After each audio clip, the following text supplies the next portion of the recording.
Looks like there might be no sound.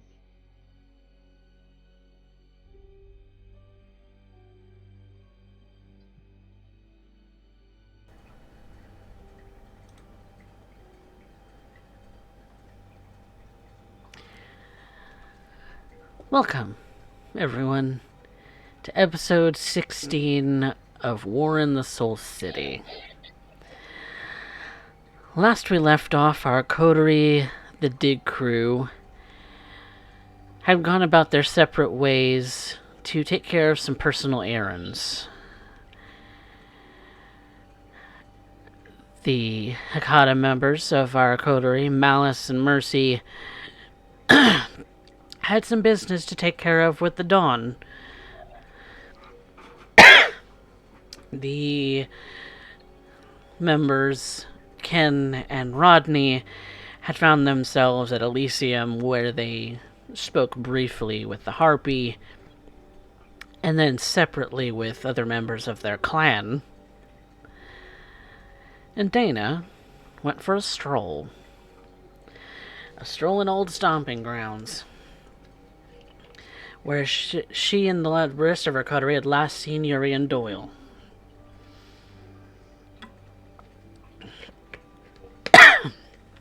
Upon opening the door, however, she was confronted with two people she had met before, and a third she had not. But I suppose we'll get to that in a moment. As Ken and Rodney have recently come back to the coterie house to prepare some things for the ongoings of the rest of the night, and Malice had done much the same. And so, the three coterie members find themselves in their little bunker under the coterie haven. Under the hotel which they reside.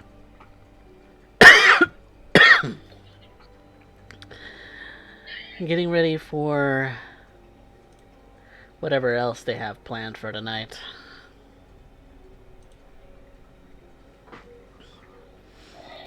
Rodney immediately, after getting out of the car and kind of covering himself up in a way that he doesn't seem out of place, goes down to his little outcropping beyond the bunker portion of your haven, immediately for his piles and piles of things. The hoarder that he is.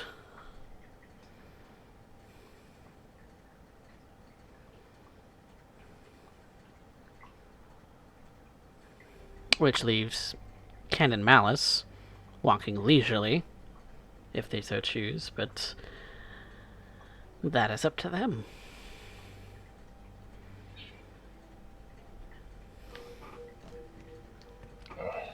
Malice is thinking how he's going to get everything that is still in the car into the tunnels without being seen on camera.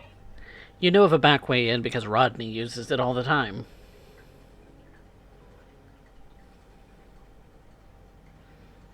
Okay. So it's just me and Ken now, right? Yep. Rodney's scampered off into his piles.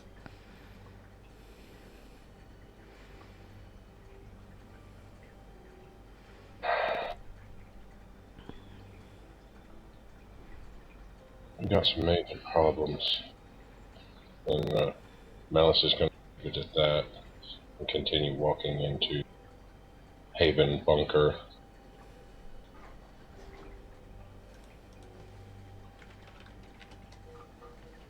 Ken will follow.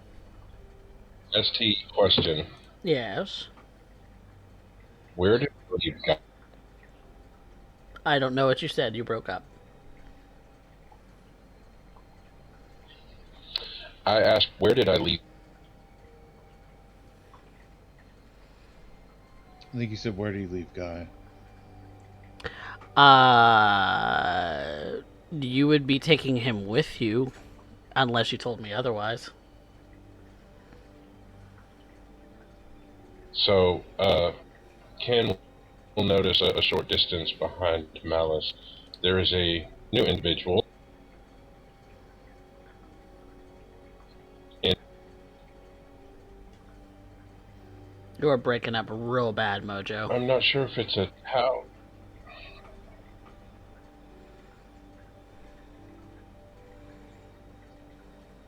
I'm only getting every fourth word.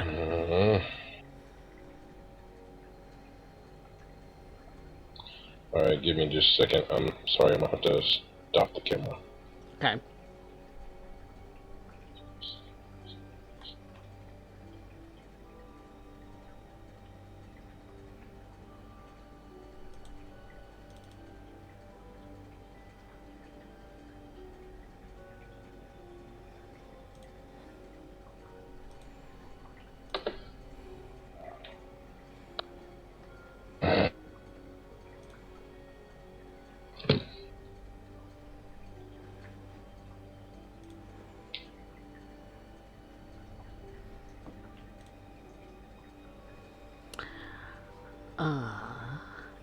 It's better. That's much better. Sorry. So, Ken will notice that a short distance following behind Malice is a new gentleman in a security guard's uniform. I'm not sure if it's a towel, a piece of shirt, or something wrapped around his throat. Not saying anything. And Malice will continue to make his way into the Haven bunker. While Ken's walking beside him, we'll just simply ask, who's that? Malice isn't going to answer any questions or have any further conversation until they are in their bunker. And it's safe enough down here that you could have a conversation. Oh, if we're in the tunnels on our way, I have a new pet. I'd tell him to say hi, but that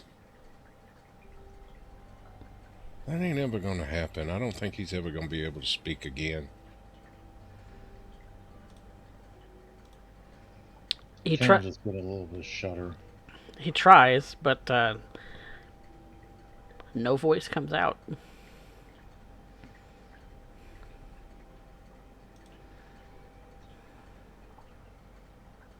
His name is Guy.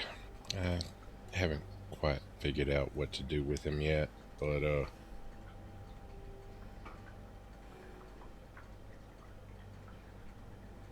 couldn't leave him at the hospital, and damn sure couldn't leave him at the animal shelter. The veterinary hospital, anyways.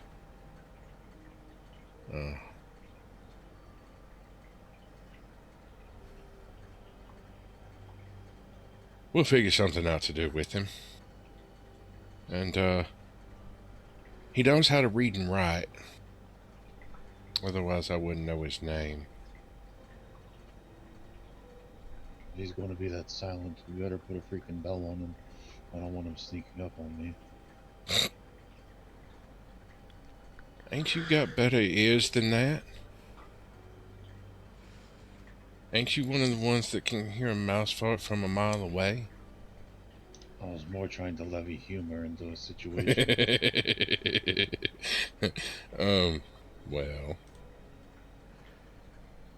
there's a benefit to having a pet like this. He can be somebody to help guard. At least give some kind of warning. I don't know how much it's going to be without a voice. We will have to figure something out.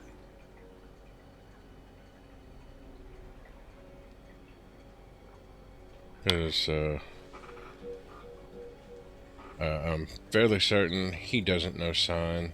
language or anyone else in this coterie knowing sign language of any variety.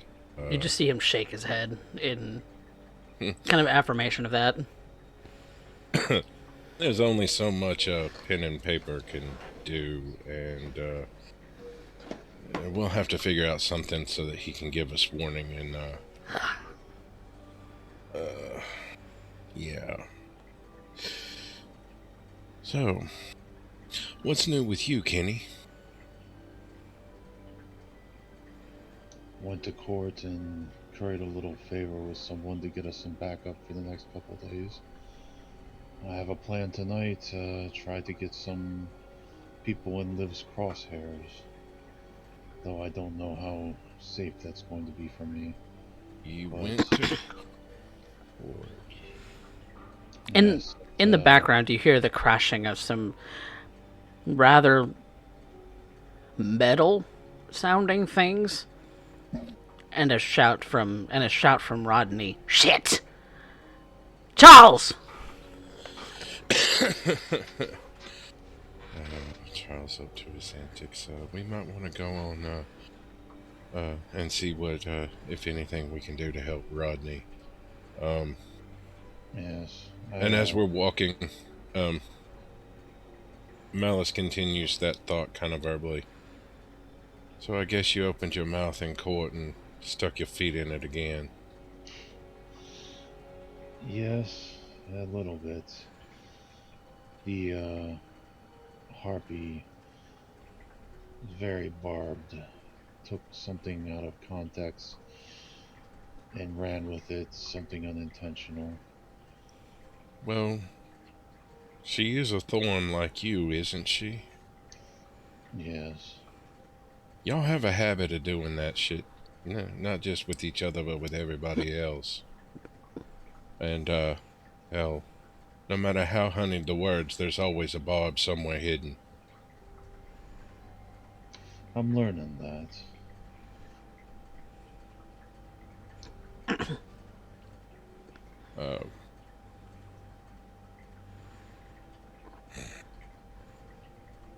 Sometimes it's best not to open your mouth. You know, I grew up, it's better to be thought a fool than to open your mouth and remove all doubt. I like that one. You see that Rodney comes out of, whatever pile he'd been digging through, and he has this kind of rusty shovel and pickaxe in his hands, along with a bag at his side. Huh. What are you doing, Rodney? I have a project. What kind of project? The one I told you about last time? Didn't I tell you about that? I don't remember if I told you about that. You did. I apologize. How do I say this? The shit is hitting the fan and it's all coming crashing down at one time. Oh, Rodney, meet Guy. Guy, meet Rodney. Oh. Oh. Malice will take whatever he has wrapped around his throat and removed it. Oh. Oh, dear Lord. Oh, what the hell happened to him? I have a new pet. I thought your pets were supposed to be dead. They don't have to be. That's just the only ones you've ever, well, had any interactions with. I don't know which creeps me out more. Malice will wrap whatever it was he had back around his throat and just nod yes and no. Can you swing a pickaxe or a shovel? And, you get a bit of a shrug and a yes. Okay. Well, Rodney here has a very special project. he needs help with. Hold, wait. Hold on. Question. Yes. You said new pets. Yes. So does that mean that him seeing me isn't an issue? Um, I don't know how that he, works for um, your kind. Rod, what? You are aware of ghouls, right, Rodney? Yes. Charles is a ghoul. So is Guy. Well, now anyways. Speaking of which, where did that fucking cat go?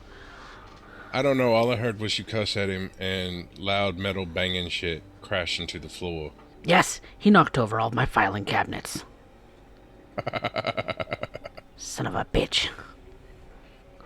um, But yes, I I'm going digging will tonight.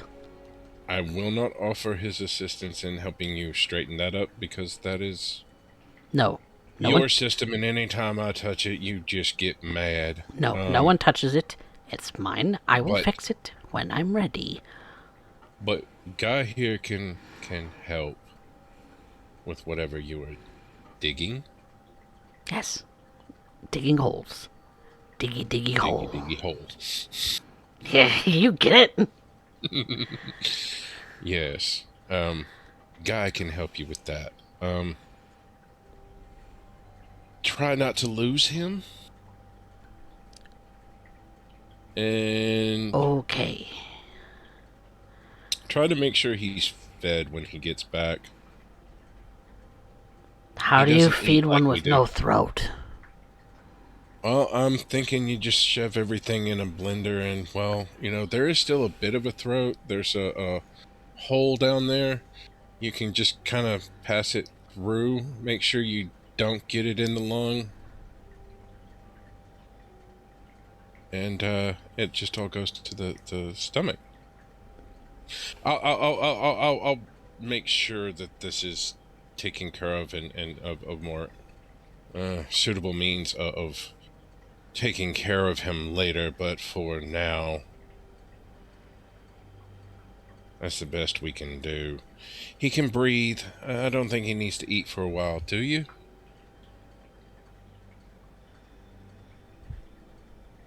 You get a nod like yeah, he's hungry. Oh, you are hungry.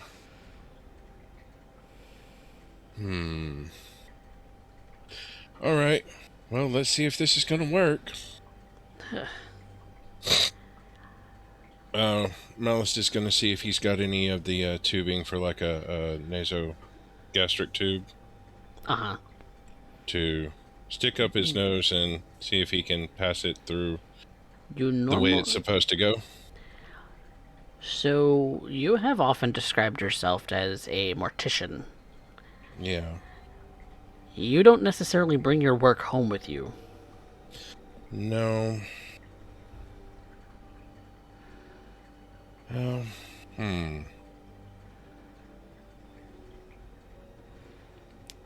So Do we have anything in the bunker that could be used? Any kind of clear, or not necessarily even clear, hollow tubing that Malice could attempt to use? And since he is used to working on the dead things, he's not really so worried about any kind of comfort that Guy might have from this.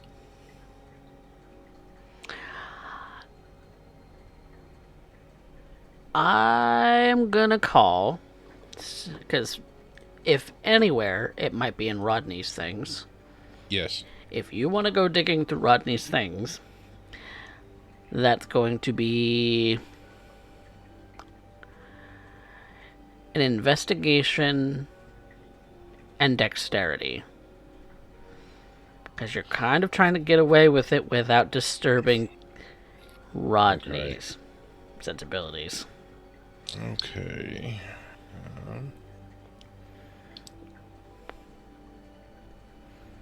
Alright, yeah, we can do that. Alright, so...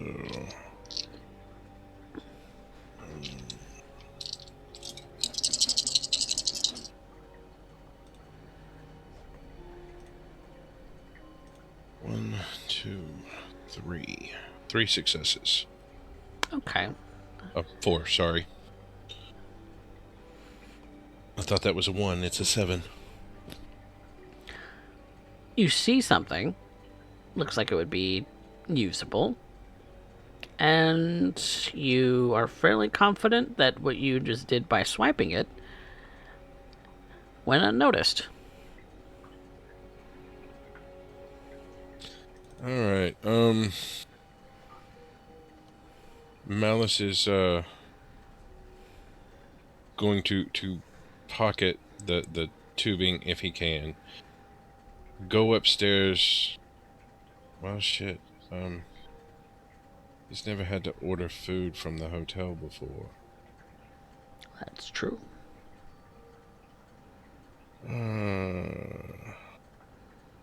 Would Malice potentially have access to a phone where he could call some kind of delivery service?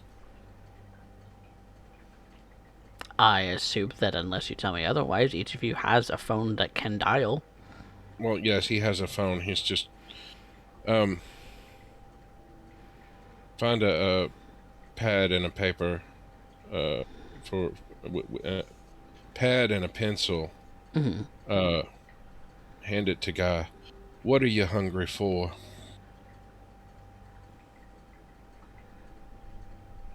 He takes the pencil and the paper, starts writing some things, starts writing more things. Kind of rolls his eyes a little bit, but in thinking, writes one more thing, and then hands you the pad back. Okay. It's a laundry list of things that he would like to eat. Okay, what's the first thing on the list? A cheeseburger with bacon, no mayonnaise, plus mustard. Onion rings or French fries? Below that, he has listed French fries. Okay. That can be taken care of immediately. I will retain this list. So...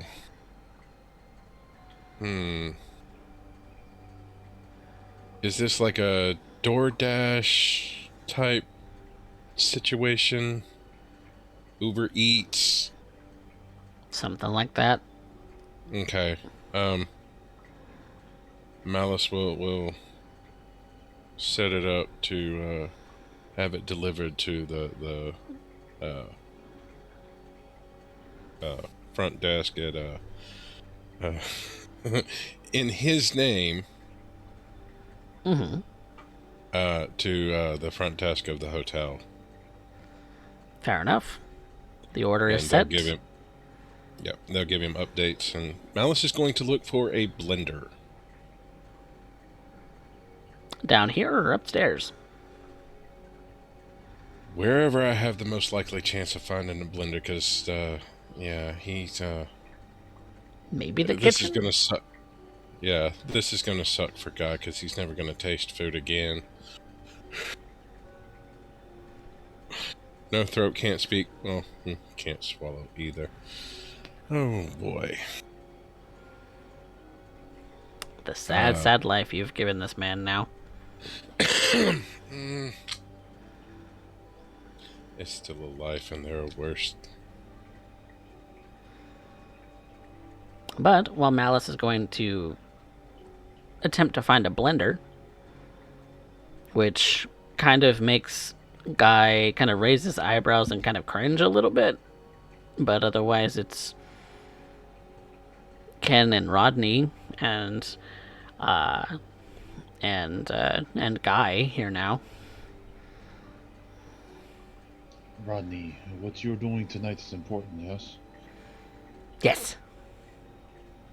Okay, then I'll have to do what I was going to do without you then.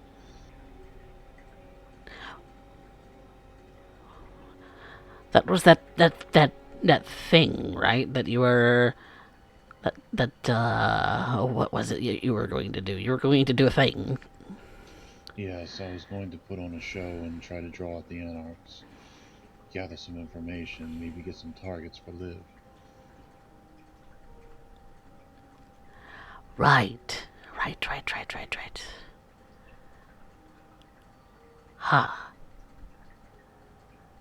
Oh, now I'm conflicted.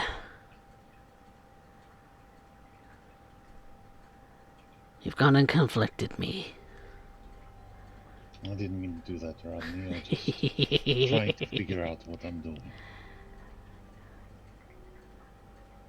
What is the You said the goal is to draw out some anarchs so that Liv can take shots at them.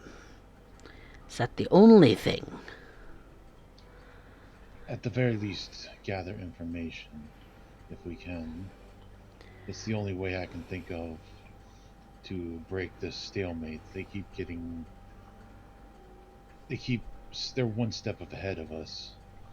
If we can maybe use their overconfidence against them, they might be able to accomplish something. This is just a shot in the dark from me, but it's the only thing I could think of that I could try to help with.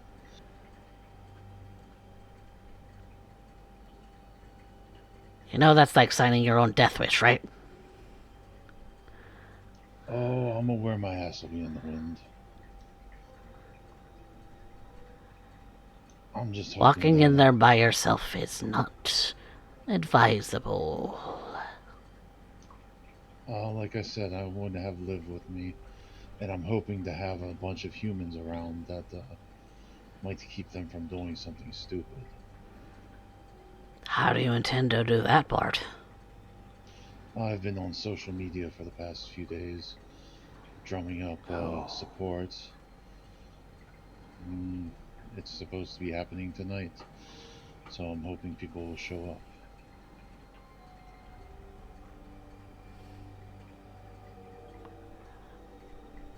Oh, that's a tricky one. I shouldn't put off my projects. But Do you... what you do what you think is best, Rodney.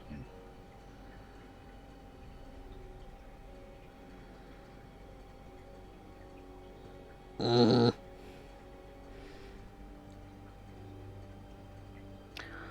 okay. Okay. You have... No, I don't have a phone.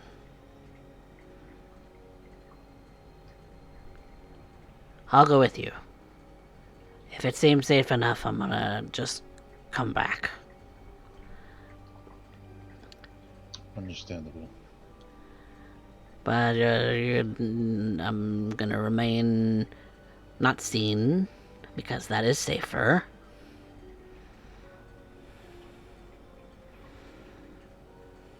That is why I want you there, in case you can catch them talking. Yes. Yes. Okay.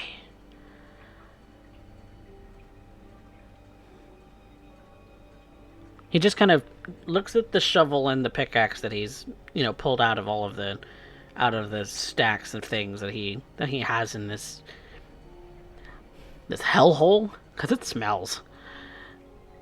Just kind of takes them both and just chucks them behind them, back into the stack of things, and has them crashing. And you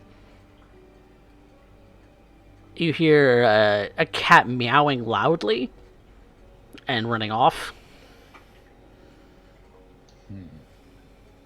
Well, as much as I'd love to stay down here, Rodney, I have to get out of here. I'm sorry.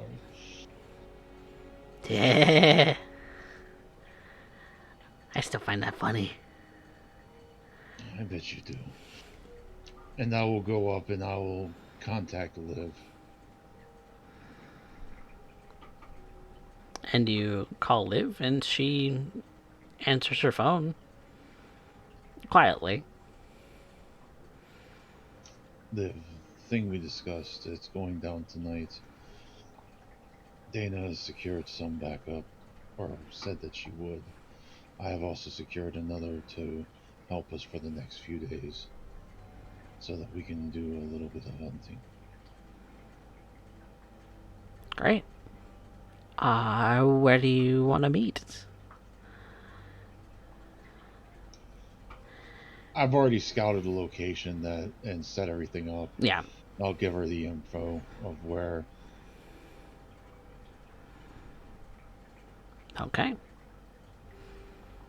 Then,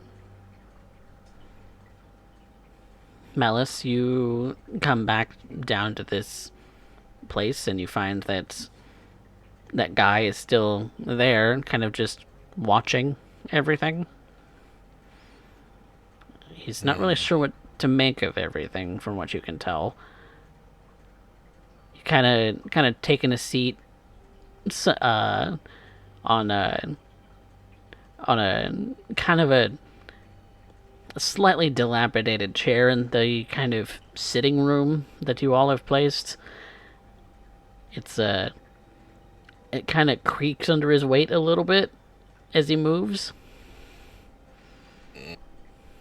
Do we still have any of the milk crates or boxes or crates of varieties like that? Plenty. Yeah, there's crates and shit everywhere. Malice will move a few towards Guy and tell him he might be more comfortable sitting in this and that chair instead of that chair that's about to fall under his weight and collapse. He gets up and nods and goes over to the crates and kind of goes over to sit on it. And the wooden box kind of creaks a little, but that's It always creaks. That's what wood does. what wood does. Malice will set up the blender. Assume he's just waiting on food. Mhm. Okay. Which gets there, roughly about 20 minutes after you ordered it. Right. So when Malice returns, he's looking at Kenny and Rodney. What's the plan? And hey, where'd your shovels and pickaxe go? Oh, I put them away. Why? Because they're not needed. Why? I've set something up tonight. I got What? us some backup, but I'm going to try to draw out some of the anarchs. Maybe gather some information. Best case scenario, get some in Liv's crosshairs. And I'm going with them because he's stupid. That's Yes. gonna make two of us.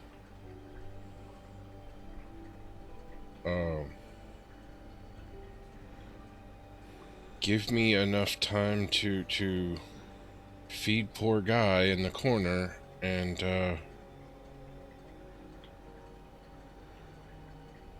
I'll come with you. You can never have enough eyes watching your back. Malice is going to query a bit further, if he can, into what exactly is your plan, Kenny? I've been putting the word out. I'm going to put on an art show in the Anarch territory and hope that rouse them up enough to get them out to at least see what the hell we're doing. I really don't know who you got for backup, but if you really wanted to rile them up and stir the hornet's nest, you're familiar enough with potentially some of the places where they would hold up, right? Some yes, but Why I not forget. set the motherfuckers on fire with jerry cans, Molotov cocktails, and watch them run like roaches from the fucking light, and pick them off as they try to scatter into the night?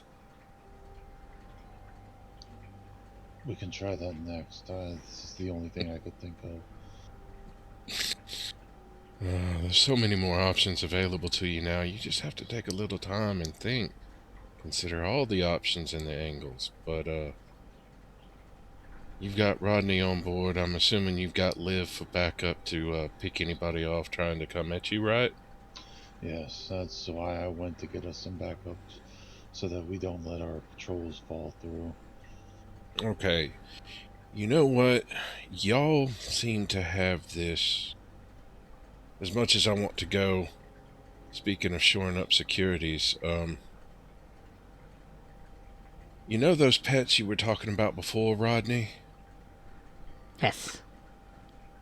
Do you mind if I leave some in the tunnels? They will not be any of your cats, I promise. You mean dead ones? Yes.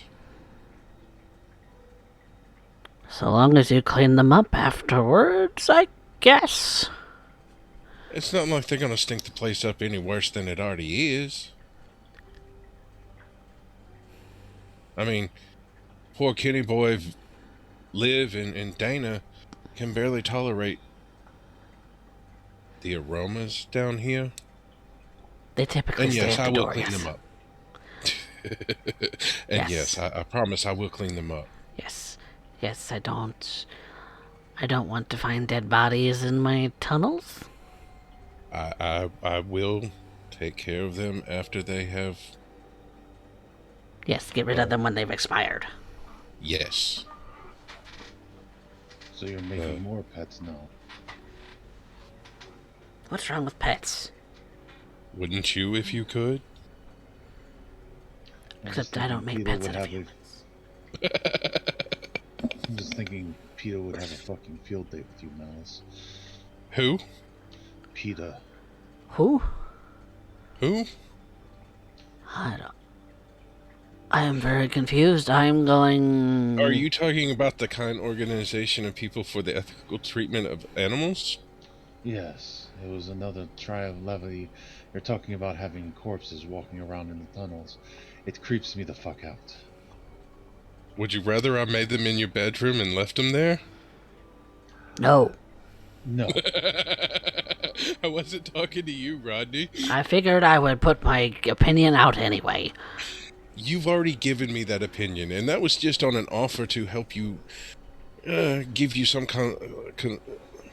consult to console you over the loss of one of your beloved furballs. And, yeah, we won't be trying that again, I promise. No. It's I like think for the walking first time. taxidermy. I hate taxidermy. This isn't exactly taxidermy, my very large friend. Taxidermy makes them look like they were in life, and, well, this is absolutely in no way relation to, well, in a sense, life, but it's not really life since they're dead. Nope. Stop talking about it. I don't want to. Mm-mm. He I, starts walking. yes, I think for once me and Rodney are in agreement completely.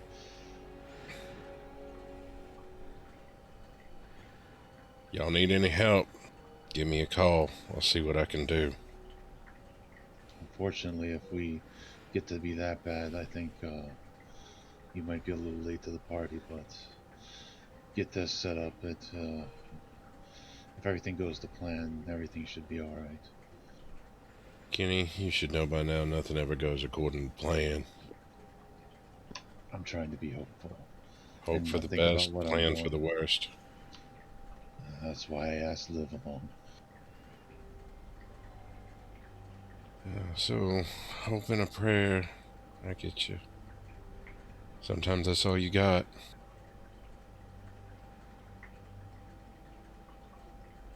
Alright. Good luck, Happy Miles. hunting.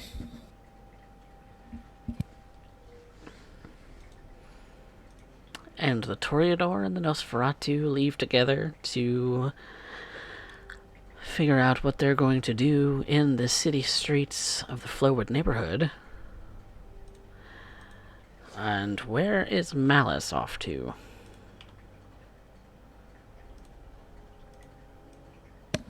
Malice is going to move the car around to where he can get the bodies, the cadaver and everything that he was able to grab from the animal hospital.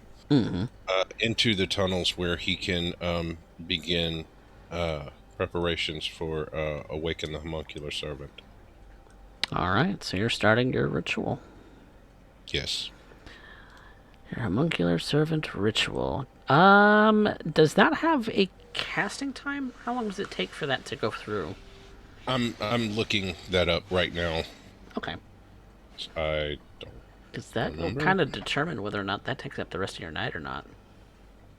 I believe that may take up the rest of my night. I'm not sure. Okay. Well, while you're figuring that out, our lovely little pair is making their way out into the city streets, into the neighborhoods that all look the same. There's many, many houses along these streets, though a lot of them look like they're, shut down for the night. There's a lot of street lamps out for sure, but there's very few that actually have rooms lit at this time of night. This is very late, as you would know. Sunrise isn't too far away. Only a couple of hours at most.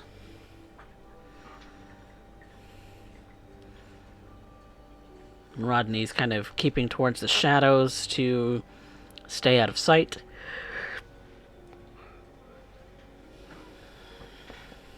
Are you kind of following along with him in the shadows? No, I would probably try to stay away from Rodney to keep from drawing attention to him since he's trying to hide. Okay. So how do you go about, and whereabouts does this particular little meetup take place? I would have picked a nice,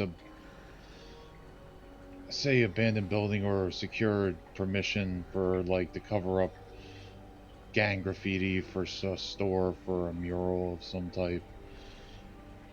You would know that the Flowwood neighborhood is predominantly residential, so the best you're going to get as far as a building that would have a facade or side that's big enough for a mural per se would be something like a convenience store.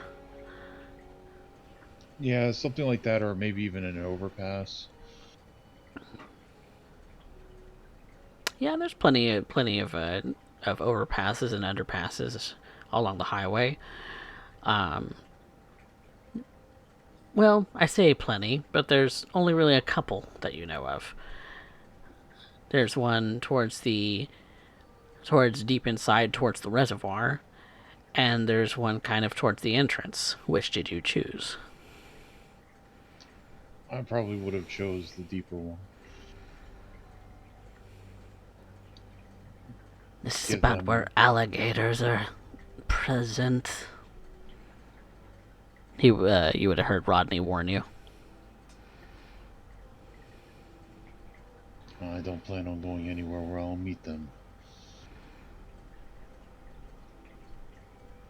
Going towards the reservoir that means alligators. Haven't you ever heard the stories? I've heard you talk about them. I'm hoping that we don't get to see them today. They were here the last time. And we didn't make friends.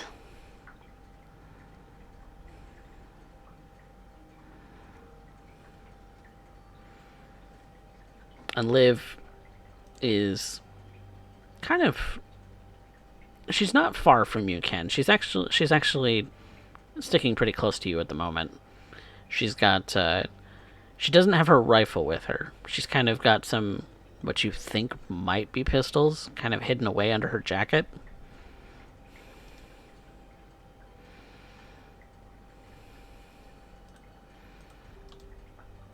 Yes, before we would have left, I would have grabbed my bag with all my paints and supplies in it and probably tucked the pistol I got from Liv in the back of my jeans.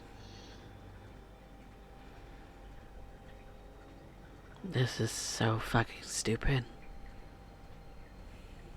Yeah, I'm beginning to realize that, but I've never claimed to be a smart man. I'm just hoping that Liv can cover me. You should be able to make it out fine. If this is a fuck up, it's mine. That was the Liv kind of leans over to you. That was me who said that. Oh, sorry. I thought it was Rodney's voice. Um, Sorry, I didn't make it clear. yeah. Yeah. We have to gain some ground somehow, though. Couldn't think of a better way. Malice gave me ideas for another plan, but that'll involve Dana. She knows the tactics better than I do. Well, I mean, even if it's not going to catch them like cockroaches, I mean, what's wrong with the little warning sign?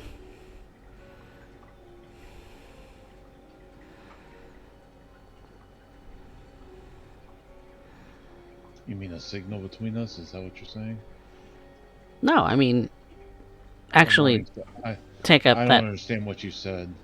I will. What I meant, I guess I'll be more clear, is, well, you kind of know one of the spots where they used to hang out. So why not just light that place up? Yeah, that's what Malice said. I suppose we are at war, and being a little more direct would be advantageous. I mean, even if they're not there. It's one less place they can go. That's the next plan should this fail, I guess, and should I survive. That's why I said we need Dana. She's good at this. Your funeral. Yeah.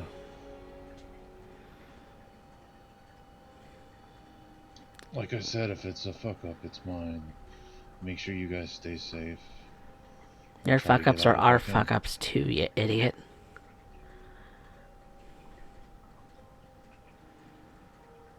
And I don't want to fuck things up. I'm looking forward to one day maybe having a cushy life.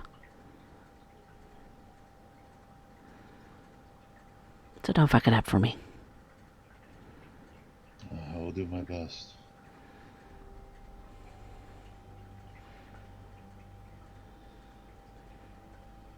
And Rodney and Liv kind of branch off from where you are.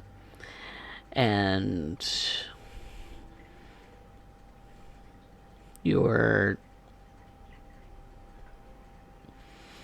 set place already seems to have some individuals who have found their way there.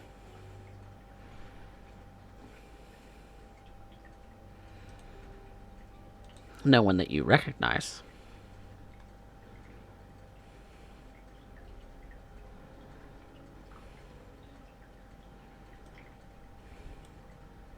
But there's a good number of people. About 15 or so.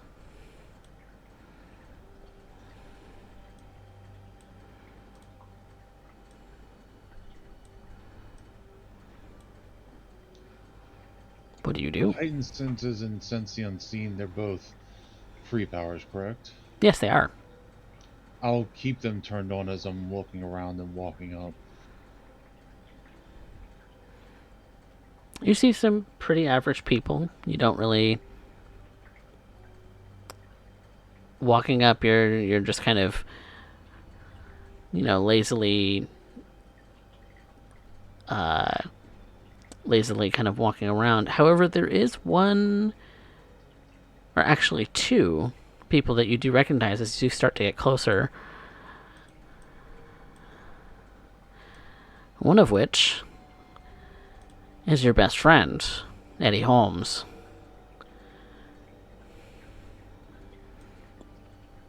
The other of which is your sister. should have known they would come. They're kind of hanging out together, kind of conversing back and forth, talking with some others too. I will blush of life, so I can go up and greet them.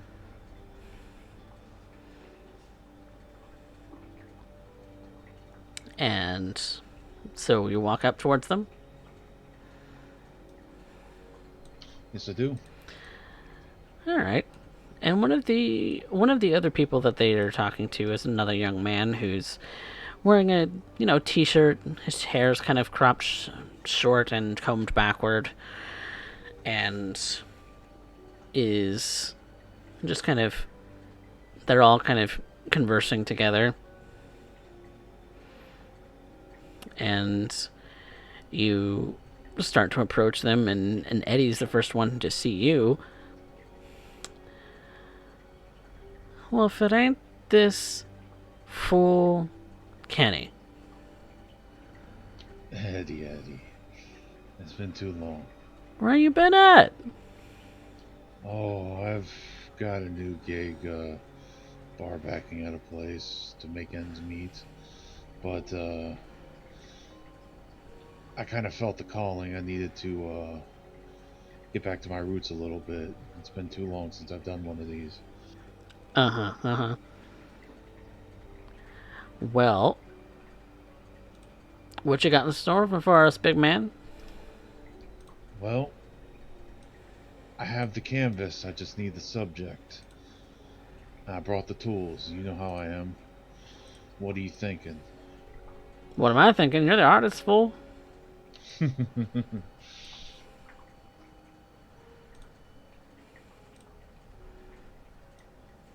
It's your show, man.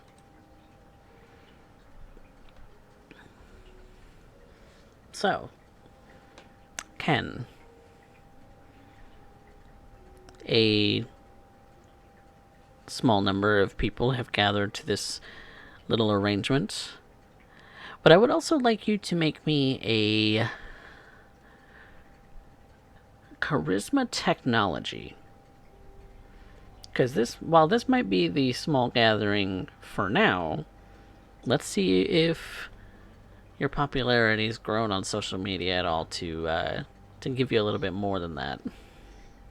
I need to get some points in technology. So it'll just be a straight charisma check. Okay.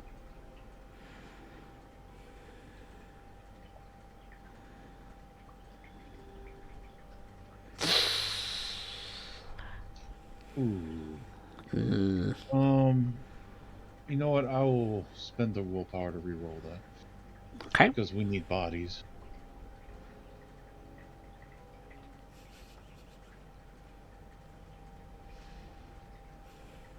One success.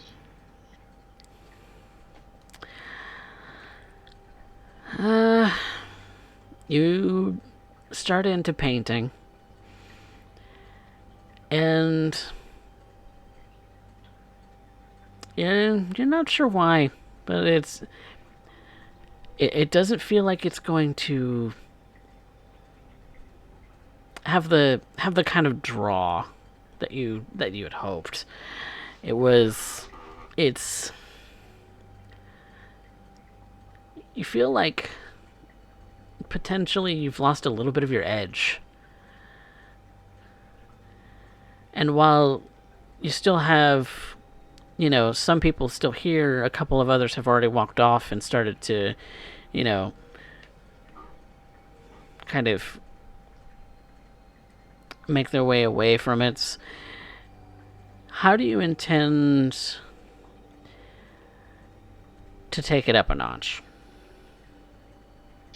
Do I see any particularly pretty people in the crowd? Aside from your sister? Aside from my sister. Make me a wits awareness. And if you're using heightened senses, use aspects.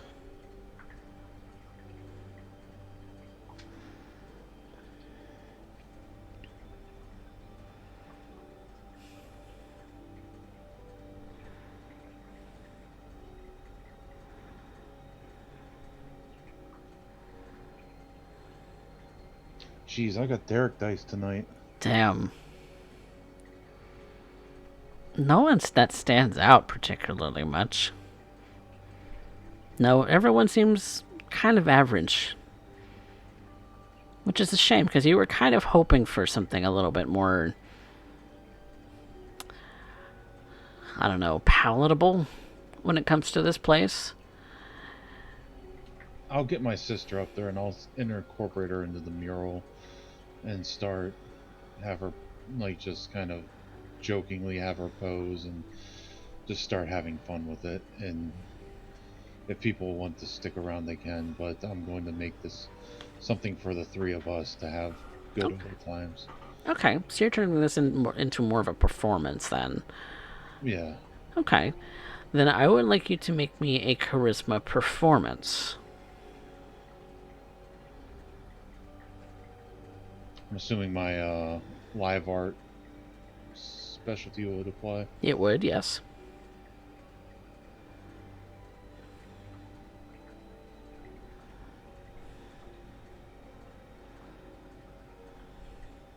Jeez, I can't roll to save my life tonight. I'm going to re-roll. Okay. But I can let you succeed at a cost. Do I get to know the cost? Yes. What does that cost? That cost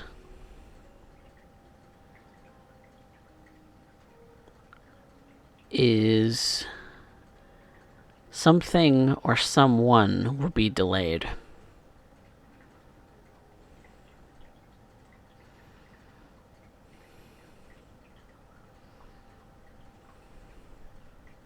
Fuck it, I'm full of bad ideas tonight. I will succeed at a cost. Okay.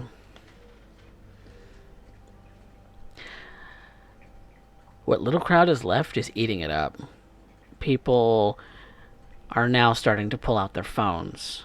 They're starting to take recordings and pictures, and there's even someone who's hooked up a Bluetooth speaker, because maybe you forgot to put on some music here, Mr. Tanaka, because the crowd's eating it up. Your sister is a natural when it comes to performing. And Eddie starts getting himself involved too, even though he didn't bring some of his own paints. He takes a can of yours and starts adding to what you're doing, kind of seeing what flow you're trying to take and what direction you're going in, and is putting his own spin on it in a corner. It's almost as if it's turned into a paint battle.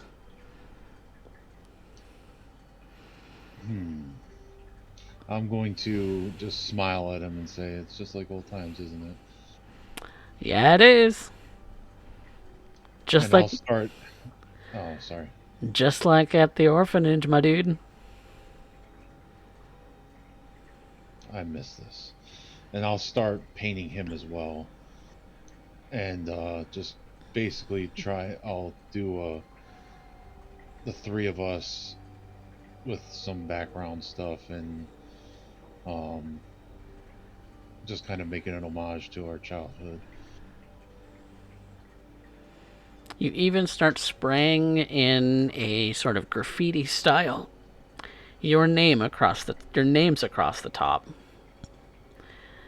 Ken Tanaka, Sarah Chambers, and Eddie Holmes. The three of you, an unbeatable team.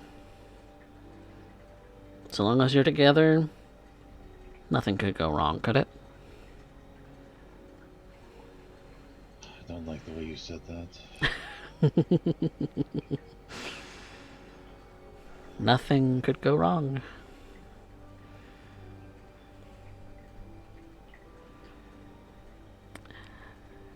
Eventually, when the piece is completed and the crowd is incredibly hyped for what's going on here, you hear some shouting scared shouting.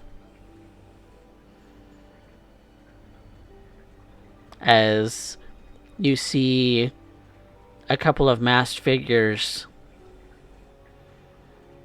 start pulling up towards the scene with guns out. Sarah and Eddie immediately put their hands up, and so does their friend who's with them. And everyone is kind of backed up against this barrage of wet paint.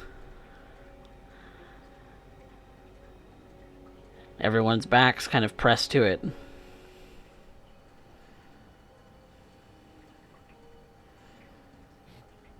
You didn't know that you had enemies out here. You didn't think that anyone would come here to destroy your work, did you?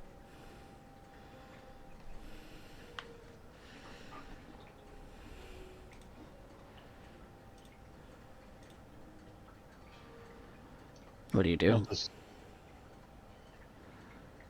How many of them are there? 2. Can I tell if they're human? They're wearing masks. You can barely tell anything about them at all.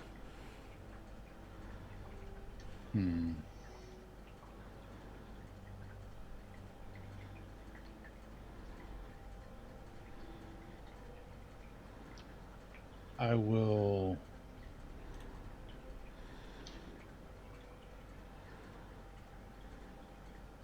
take a step forward and start talking to them.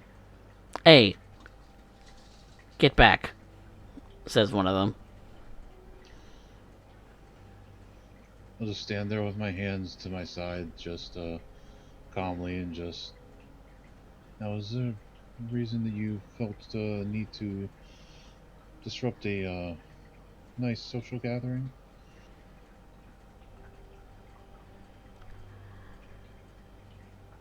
Because we felt like it?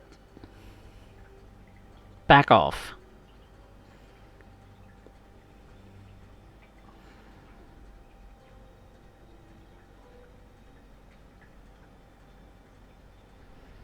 Who are you? That's none of your concern.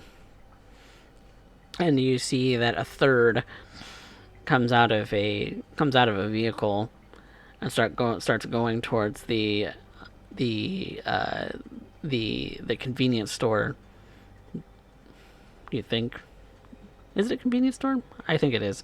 That you're kind of painting up against. And no, it was an overpass. That's right. Kind of going around the overpass, kind of to the other side of all of the 25 individuals now in this place. And you see that this individual is starting to put zip ties around people's wrists. What is your goal here?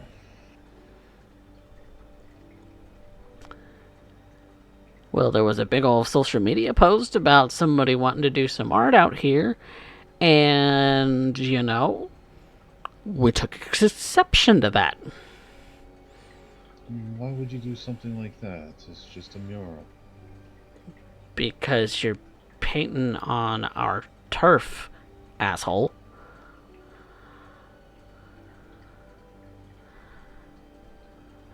Why not just reclaim the wall? Like you always do.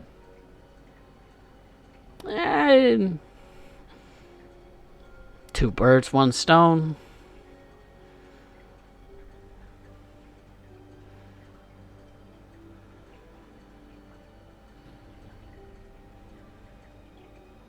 And people are starting to get pulled all together and kind of clumped into a pile of people who have their hands zip tied now, including Eddie. I wouldn't hurt anybody. It's not worth it.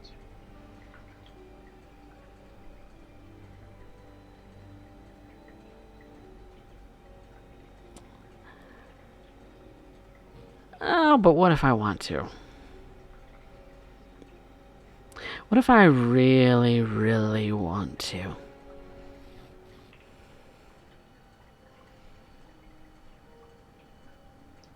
Can I use premonition to see how things are going to pan out?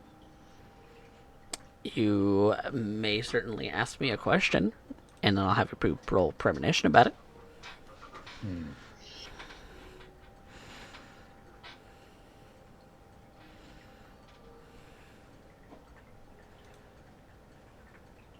What are they really after? Roll me premonition. So that's resolve plus the discipline, right? It is, yes.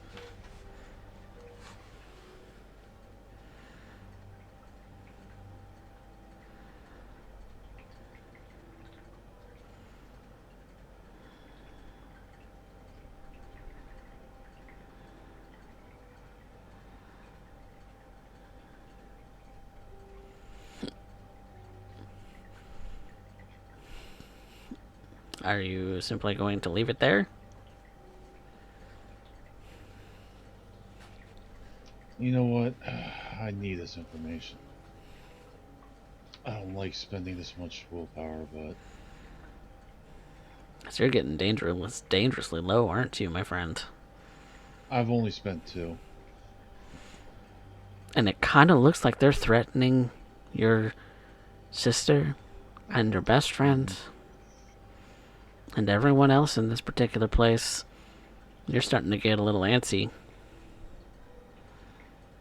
You're in control of it, but you're getting a little antsy. That's 3.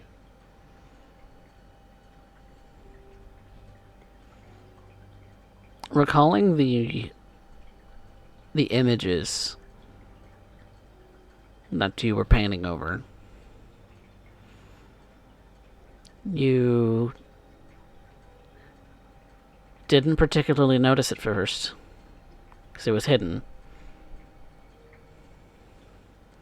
Thinking back on it, your paint,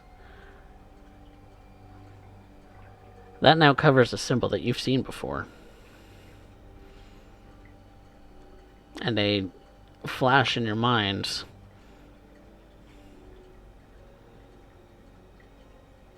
tells you Anarch.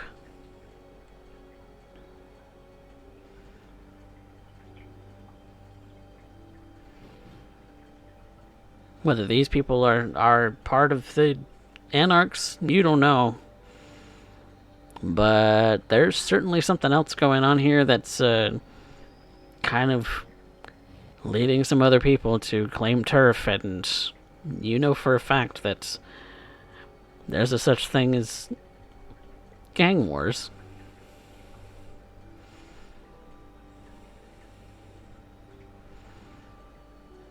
Why don't you let the innocents go and we deal with this between us?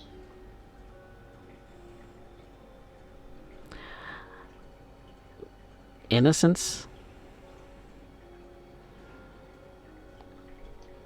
Bystanders. You called all these people specifically here. I remember seeing it sprawled all over Facebook. Thanks. That you and this person kind of, with a gloved hand, kind of taps the front of your chest, his gun still pointing at you,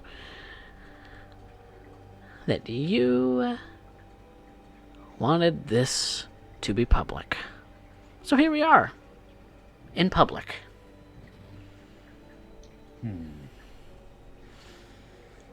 Yes, it's been a while since I've done a big mural. Yes. Definitely looks better than the some of the tags that were there. They were uninspiring, though marking territory. Oh, so you noticed. And you did it anyway. It's the good thing about what I do. It's beautiful for a moment, but then it's going to get covered back up by people claiming this turf. I have no interest in grounds or lines of who owns what, but I just wanted to make something beautiful. Something beautiful. Like her. And you see the gun start pointing at Sarah. Don't point that at her. Oh. She means something to you.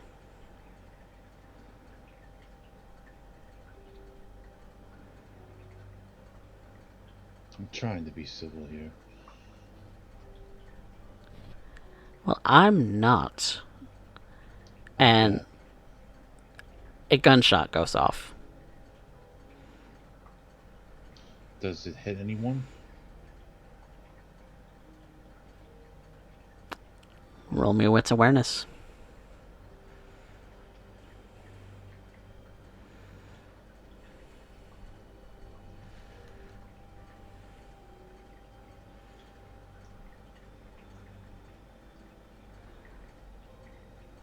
Geez, I can't roll tonight.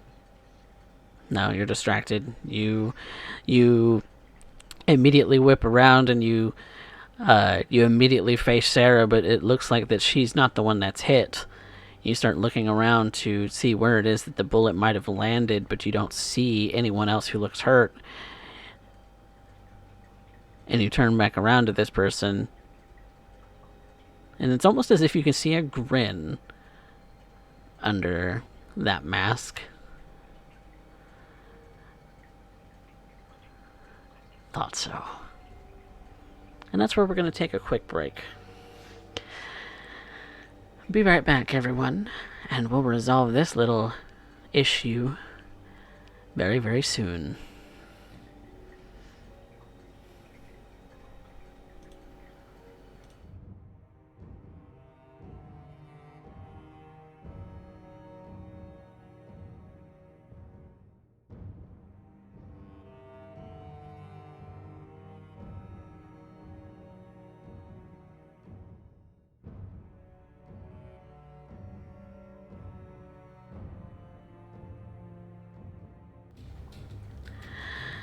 Welcome back, everyone, to War in the Soul City, episode 16.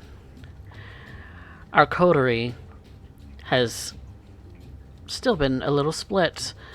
Most of them now in Anarch territory, if not all of them. Some of them together, and while one still remains behind, dealing with her own problems, the rest are dealing with a bit of a turf war they've stumbled upon.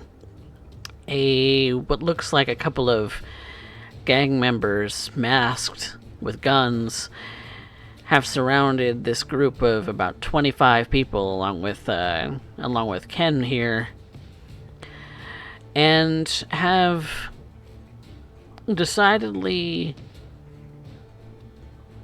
there have been shots fired. Now, where those shots have come from and why they're popping off like this as they are is anybody's guess at the moment. But let's figure out, while Ken is dealing with the talking with these individuals, what our good friend Rodney's been up to. Mr. Drummond. Yes. You have popped Unseen Passage, the ability of the Nosferatu within you that has granted you the unseen walking of the nights, the unnoticed, which is for the better, given your appearance. And you have been making a few rounds before these little gunshots started going off. So tell me, Mr. Drummond, what have you been up to? I am sneaking. I would like to make my way around to the vehicles that they arrived in. You see one. It's a van. It's Singular. fairly nondescript. Its doors are closed, and the couple windows that you see, you're not able to really see through all that well. Given that Can I tell if there are anyone inside? there's a silhouette of a person inside, but whether or not they are, getting ready to make a hasty getaway, or if they're sitting in the front seat eating donuts, you can't really tell.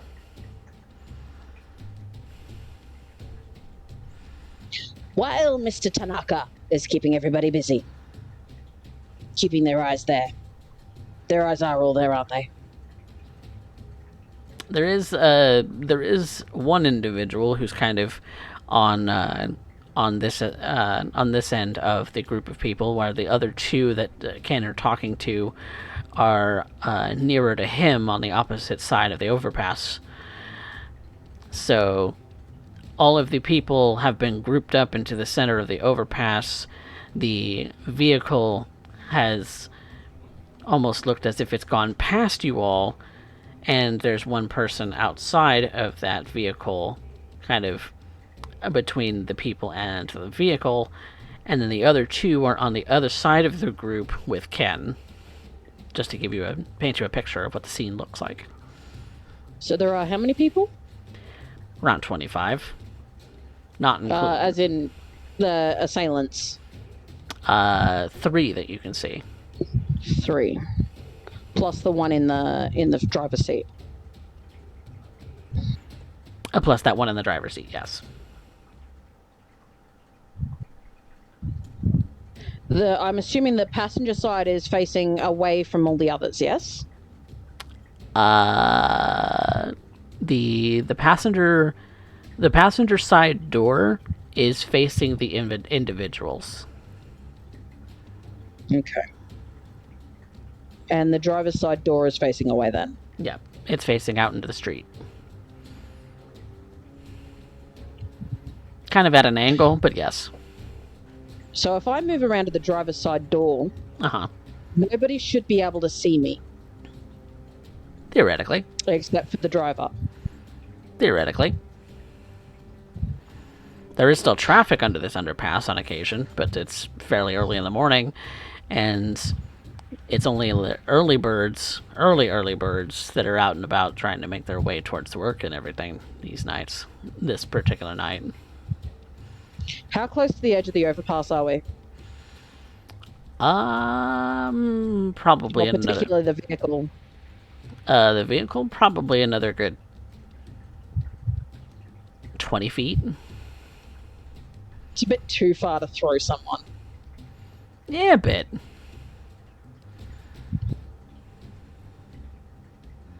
Okay. Rodney is going to yank open the driver's side door, grab the driver, and try and pull him out of the vehicle. Okay, then give me a strength athletics. And this will break your obfuscate. Yes.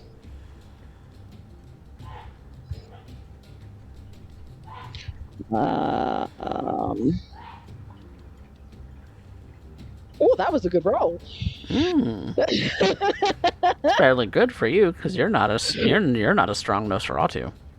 No. You give the door one tug. It's locked. You reach into the deeps of your kindred ability instead of the sort of mundane strength that you typically use, and you yank the door open, lock and all, nearly ripping the door off of the hinge, and you grab this individual, your half-melted face, your crooked nose, your bulbous cheeks, staring at this person as whatever goop that makes up the interior of your mouth continues to leak out. You're staring at this individual, and they're masked, but their eyes go wide. It's as if you're. It's as if he's afraid of you, obviously, and you. How do you grab him? I kind of want to grab top of his shirt and by his pants and just rip him out. All right. You grab the edge, the top of his shirt. You grab the edge of his pants, and you start to rip him out of the seat. But that's when you realize that he has a gun behind his pants. And you've accidentally pulled the trigger.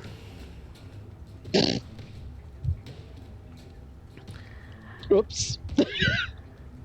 The gun fires off through this person's pants, ripping a bullet hole through them.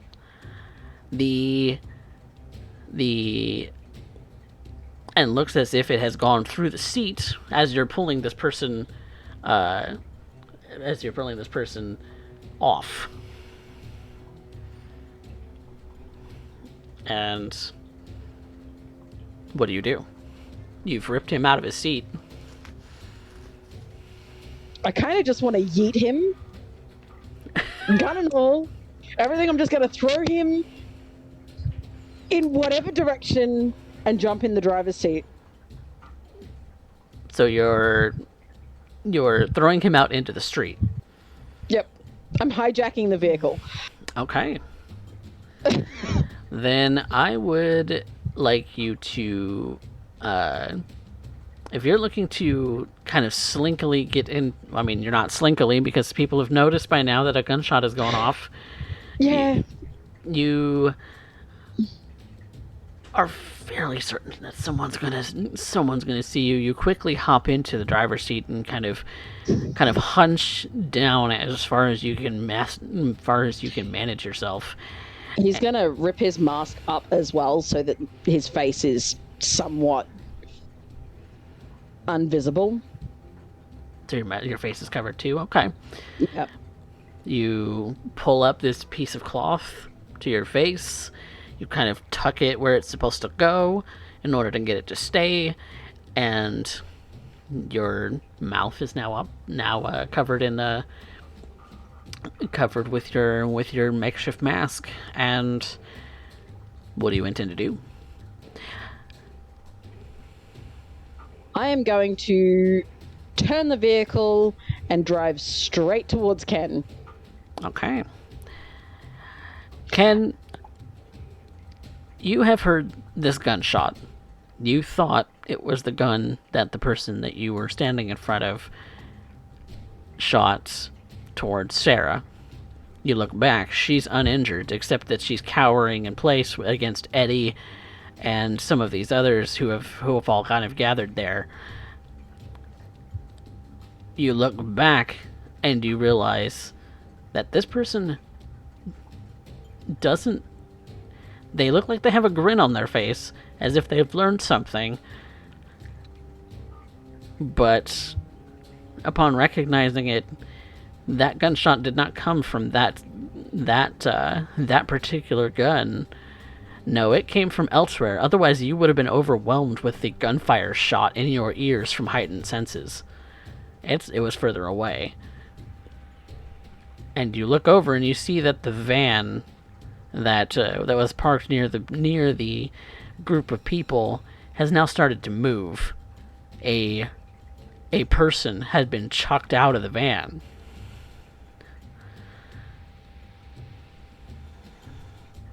What do you do? Are they still looking at me, or are they looking over at the gunshot in the van? The individuals that you're confronting are still looking at you.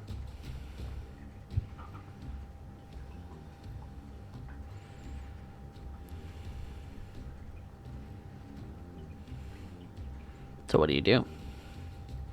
And this vehicle has started to move.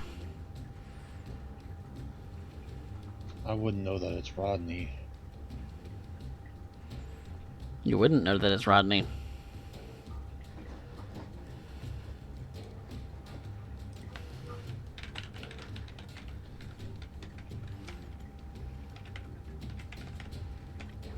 I'm gonna start pacing back and forth and tell him this isn't going to end the way you think it's going to. Stop moving. He's pointing the gun back at you. He's kind of pressed the gun up against your chest now, and started forcing you back towards the group of people. Sit down and shut the fuck up. I want to run over the people that are kind of holding Ken hostage. To be fair, it's going to take a turn or two before you're able to even get the van to turn around that much. So I'm just letting you know. Yep, I'm aware. I'm aware of the actions of Rodney for the next 2 turns. He is turning around and going to run over these people. But Ken, that gives you the ability to act on this person shoving the gun against your chest, having pulled back the hammer. Can I try to disarm him? You can attempt to. You can certainly try. I am going to put my hands up and be like, we're trying to be nice here, and then go for the gun. You're gonna go for the gun. All right. So, I'm gonna call for a dexterity athletics.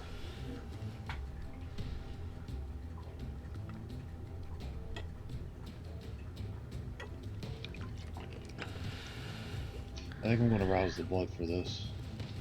Feel free. You're getting hungrier, Mr. Tanaka. That deep pit in the bottom of your belly is gurgling. It's hungry. That little beast in the back of your mind is wanting to both ravage this person and drink them for all they're worth, as well as not give any fucks about how many pieces you tear them into.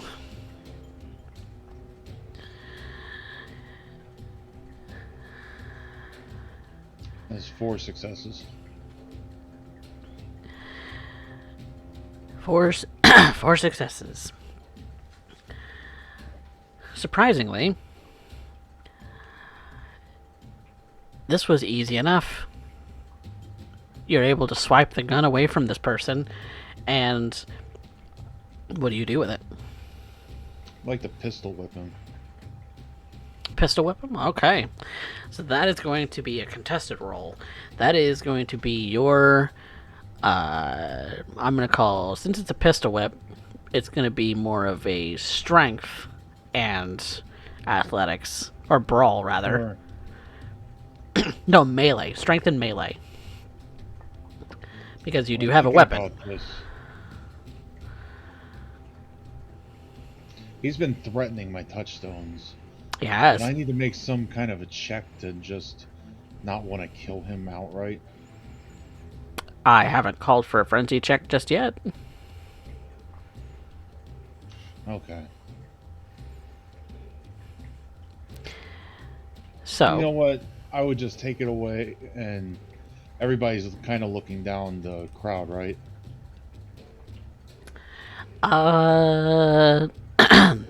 This person is caught off guard because they did not expect you to be able to deftly get the gun away from them. And the other is about to fire on you.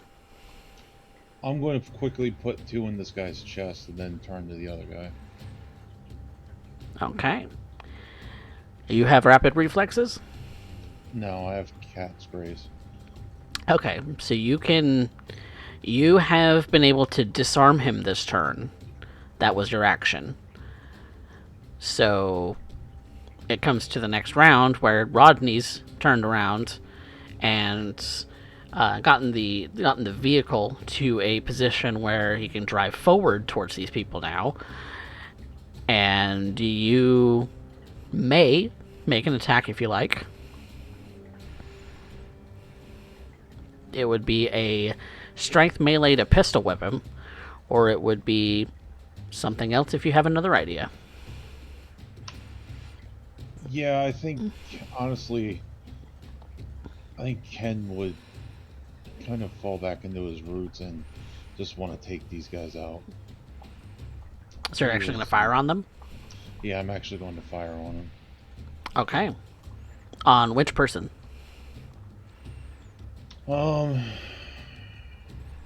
That guy's stunned. He's not really, he doesn't know what's going on.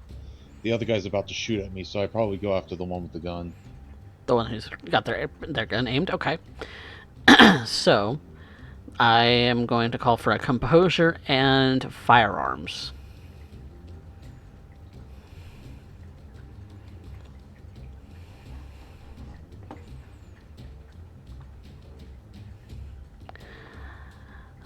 They don't get cover for this at all, but you don't get cover for it either. So, roll me that. Ooh. 2 successes. That's 2. Let's see if... Well, there's not really any way that they can, they can beat that, but they can lessen it. Oh. So that's... You fire off a shot, and... You know, these are 9mm pistols. Nothing terribly hefty, but it looks like you're able to get this guy good, like a solid land in the chest, and they go prone on the ground.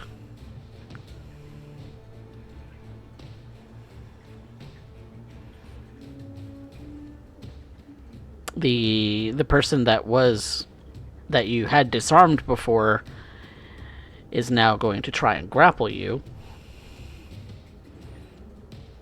because they don't realize that you're anything but human. And so that would give you a dexterity athletics to dodge at a -1.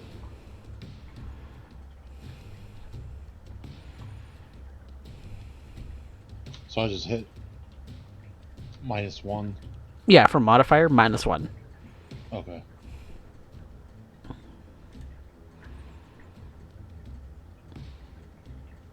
Meets it beats, attacker wins. So, unless you're going to willpower. Yeah, I'll willpower, so... Or succeed at a cost, of course. Nah, I'll just willpower reroll this. Alright.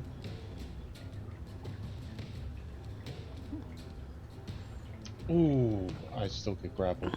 You still get grappled, and this person definitely seems like they have the upper hand on you here, and are looking to throw you to the ground.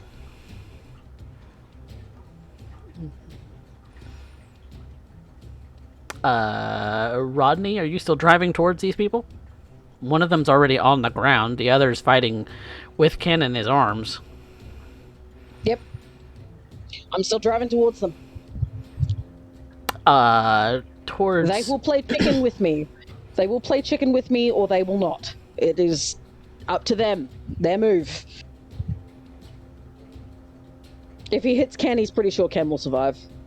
Pretty sure. Maybe. We'll see.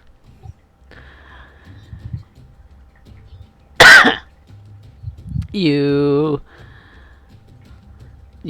start. So the van is now screeching at full speed towards the down this way. You know, this is And it's getting pretty close, Ken. So, what do you do? This guy's got a hold of me, right? He's got a hold of you. Can I just stick the gun into his side and just start pulling the trigger? Compose your firearms.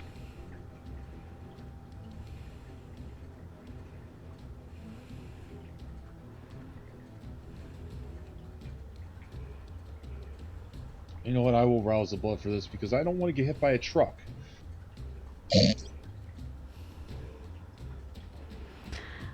Very, very hungry.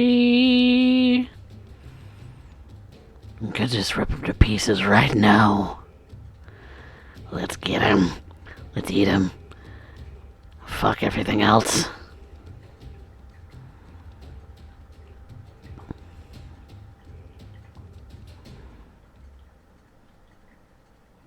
Make me that composer firearms. There we go.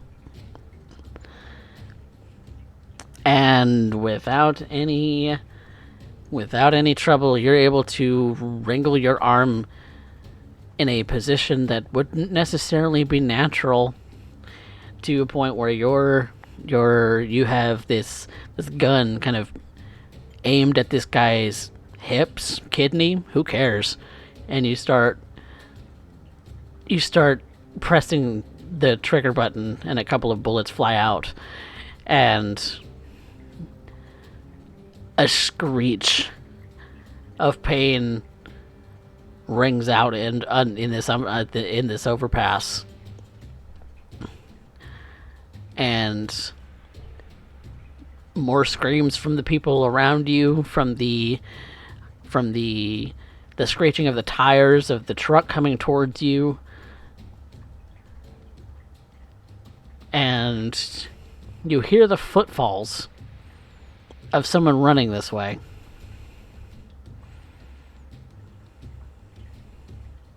Do I notice who it is? Not immediately. I'll just look at the crowd and say, everybody, get out of here.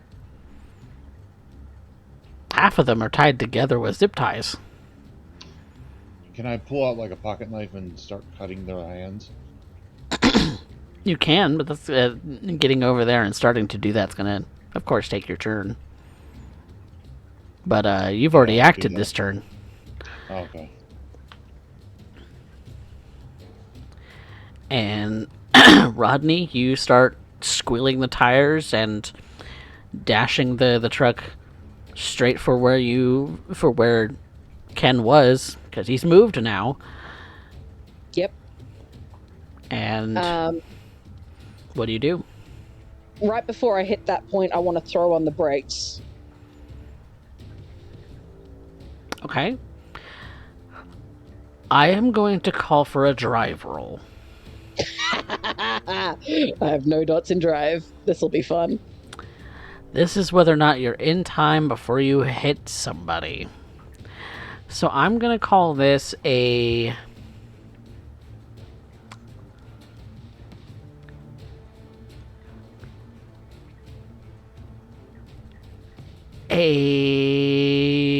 wits drive.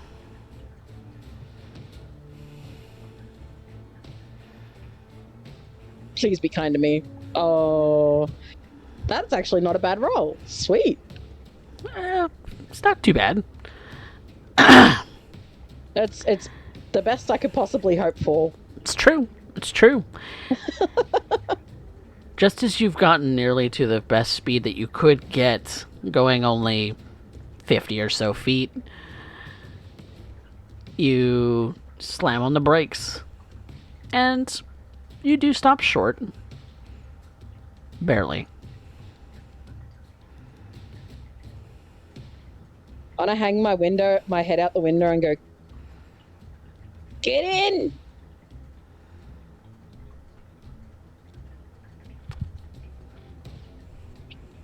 Ken, what do you do?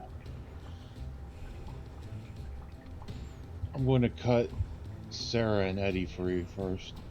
Okay. You get them free.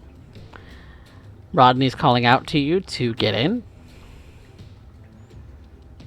I'll just look at him and say, guys, get out of here. And Sarah and Eddie, scared out of their minds, just start running.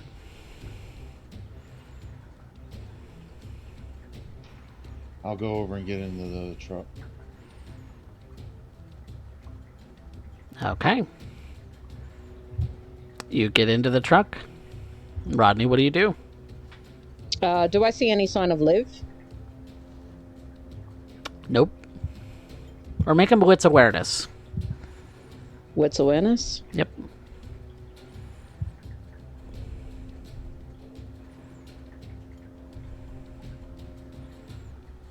You don't see her. In which case, he's just going to start taking off.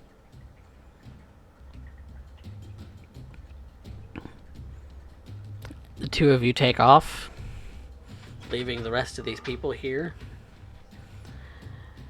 As he's driving, he turns to Ken and says, "Call the police onto that spot, or don't. Your name was on that wall. Not the brightest idea."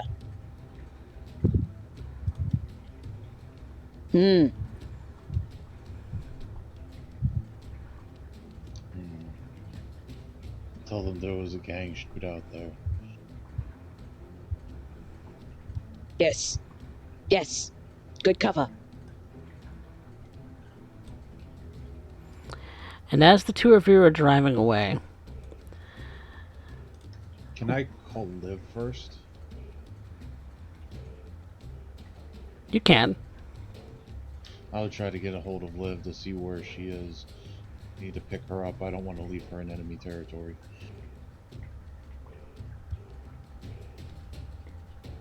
It goes straight to voicemail.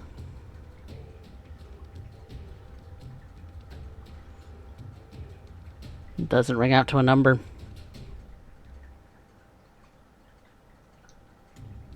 God damn it, Liv. Fucking Tor, if she was around, they would have never even gotten a shot off.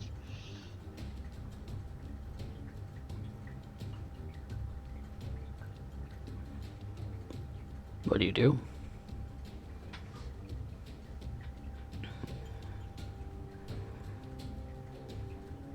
I go with their story and gang shooting.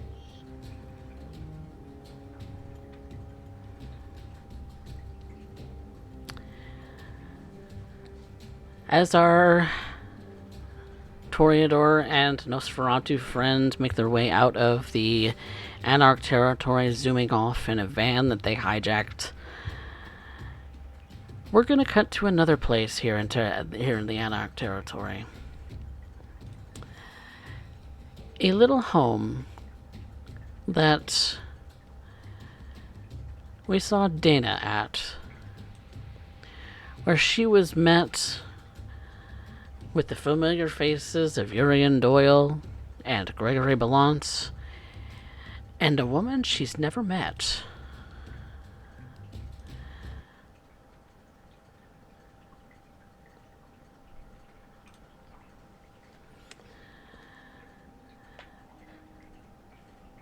Well, ain't it just peachy? You hear Gregory say, Dana. Oh, Greggy boy. Isn't it? And the famed Tyler, I'm almost beyond belief. It would be a pleasure.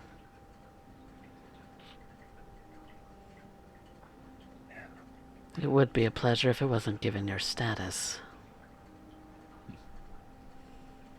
Right. Thing is, Greggy boy, I'm not here for you, and nor am I here for the bimbo. I'm here for the bolt cut. Me? Why me? Well, do you really want to spoil the surprise? Oh, why not?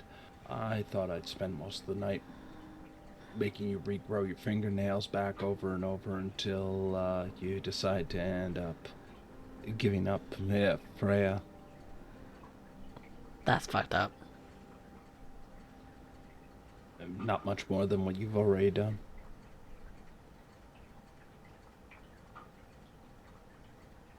Right. See, you have someone of importance and got a few people upset. I'm not already that interested. Honestly, I'd rather just stay here on the porch and end up talking, though. I don't have all night. Where's Freya? Why do you want to know where Freya is? Because Freya can end up getting me what I actually need. You two are mostly just a stepping stone at that point. So I can get the information be off and you can have your little tea party. Or things can get interesting. And very, very loud. You see the woman kind of look over at you. Now see, this is where things are going to get interesting for you. You see, this isn't what you want, is it? Bitch, if you are who you say you are, you have no idea what I want. And even she is going to swing and punch you in the face. I imagine. So I am going to try and dodge. And that is... Do I have stats? Yes, I do.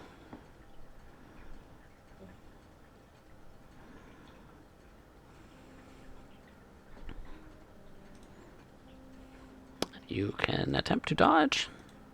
Well, it's not great, but let's see if we can avoid some damage.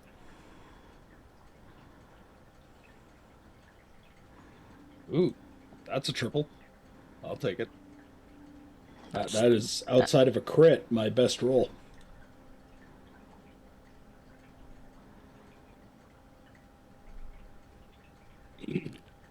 It's smart, Dana.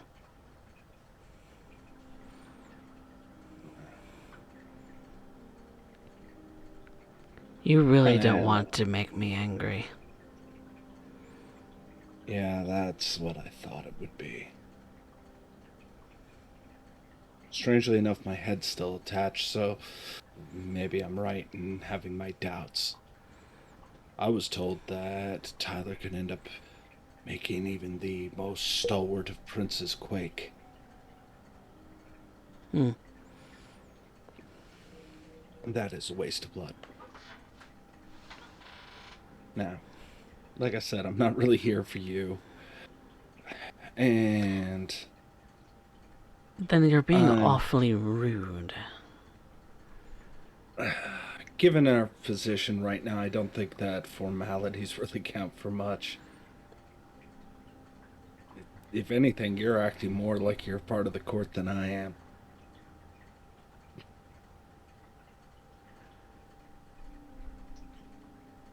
You can say whatever you like. Wasn't even trying. I imagine not. Anyway, back to the less important people. Bullcut. Are you wanting to make this difficult?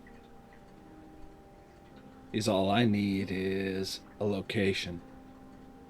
And you guys aren't exactly hard to find. You ain't found us yet. Well, majority of people anyway. Mr. Doyle, that's how you want to. After all, I'd hate to end up being disrespectful. Anything but disrespectful. So, Mr. Doyle, allow me to explain this to you. If I'm standing here, what do you think's outside?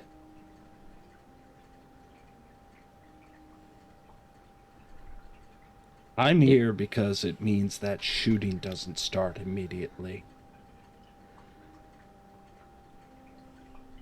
Besides, I just love to end up hearing you just squirm about it. It's kind of hot, really. Why, so you can light her up again, too? Oh, you heard about that one. Yeah, I heard about Trevor. We all heard about Trevor. Yeah. Would you like me to do it again? I'd rather not. And again? And again? But that's your Because MO, it's ain't it? about the same as her punching me in the face. You see, I've kind of been left with very few options in that regard, so I'm making the best of a absolutely atrocious situation. See, I thought you were the one that was scared of fire. And I thought it was Belle that was the one that was, the one that, was the braver bitch. She had more that than you ever could. Maybe. So how about you just quit running your mouth, because right now, if you're still waiting for your daddy to give permission for your balls to drop, and just spit out a goddamn name.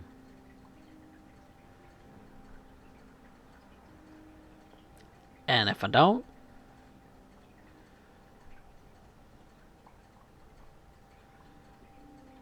Have you have any idea on what time it is right now? it's getting pretty close to sunup. Yeah. And I'm expendable. So there's nothing stopping me right now from just giving the signal, and you could scurry about where you want, but you aren't surviving this sunrise. I don't know what you're talking about, this whole backup thing. I don't see nobody.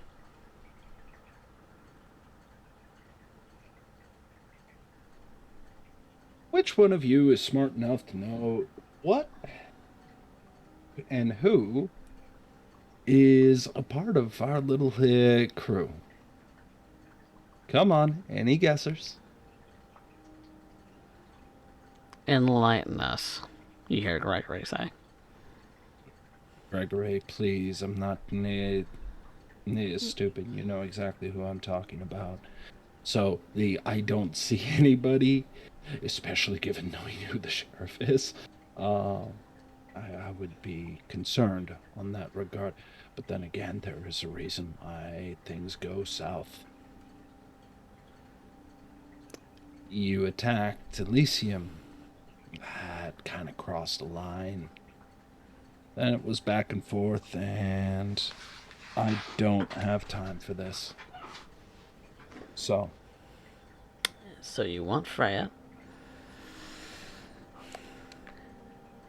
To what end? What is your ultimate goal here? Trying to get to Thresh? Trying to get to Joseph? I couldn't give a shit about Thresh. I got bigger fish to fry than that.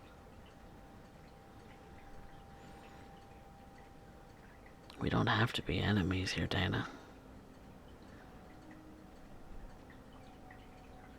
Why not? Because we both know what you really want. What do I want? You don't want to be part of the Capes. You made that very clear when you left them the first time. You're not one of them. You are free kindred. You aren't them. They put you on a pedestal and make you into a doll. A doll that they puppet, that they pull strings for, that you obey every command that you're given until your existence is ended, because that is what the Camarilla does. And you would do it any different?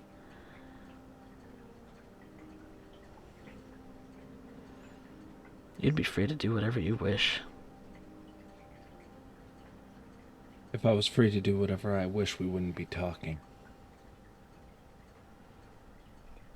You could always come back home.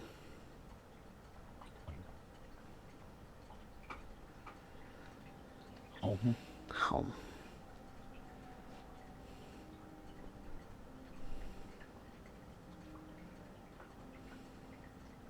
Why?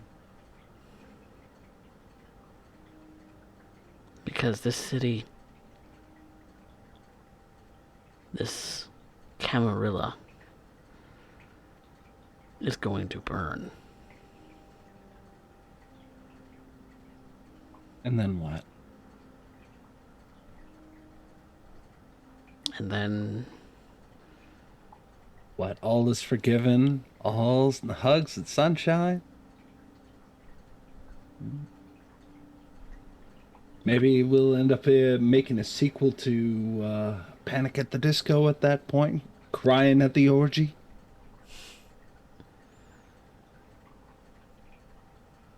if you want it, you'd be able to stay at the armory. Because eventually they will tear you from it. Eventually you'll burn it down. It's your choice. What choice? There's I help nothing you out of for a value grand at total the... of- I help you for 5 minutes. Let's say 5 minutes. And then as soon as your little, whatever you want to call this, is done, then you come for me. So at that point, I'm just a tool on your end. And who I don't- knows, you might make a story about me and put me on a pedestal and start claiming I said words that never left my luxurious lips. And then all of a sudden, what? I become another Tyler. It would be poetic, wouldn't it? But at the end of the day, I wouldn't be there to enjoy it. Because I'm an inconvenient little truth. Every one of you will scream for it. Trying to end up saying, no, we want freedom. We want to get out from under the boots of our elders. Then the moment you get a little bit of a leg up, you'll do the same damn thing. It's the world's greatest circle jerk, but no climax. Just raw nerves and disappointment. Then what drew you to us in the first place? You didn't like the capes? You don't like us either? The fuck you still doing here? At this exact spot, asking, trying to get a handle on Bull Cut. To end up letting me know exactly where the hell the bitch is. Then I can end up going on my way. Or we can dance the night away. And maybe enjoy sunrise together. Because maybe you didn't catch my memo the first time. I am expendable. And you already took everything of value from me. I did nothing of the sort. We did nothing of the sort.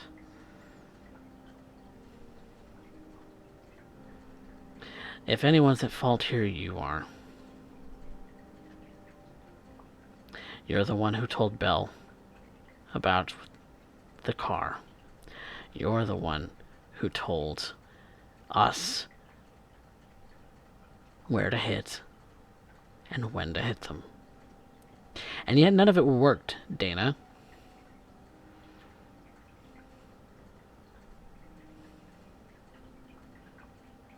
And we want to welcome you back with open arms. We want to bring you home.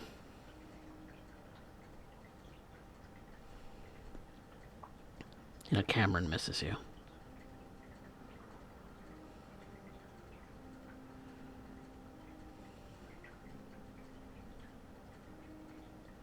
You were like a daughter to him.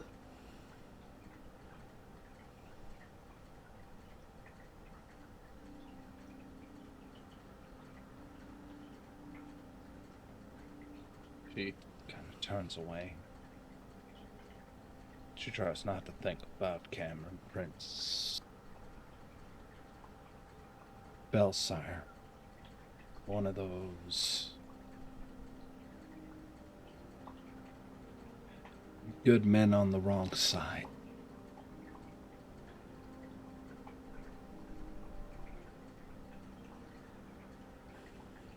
It's not Freya you really want, is it?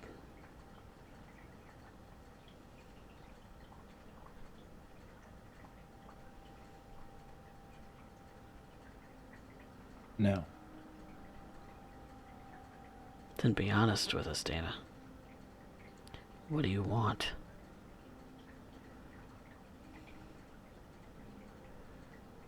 I don't think I have any wants left. That was all taken away from me. We can make it What I happen. have, We're winning. every pair of fangs ripped out. Every bit of vitae left in the gutters. I promise you, Prince Calhoun will fall. Oh, I didn't say anything about sides. I mean every pair of fangs.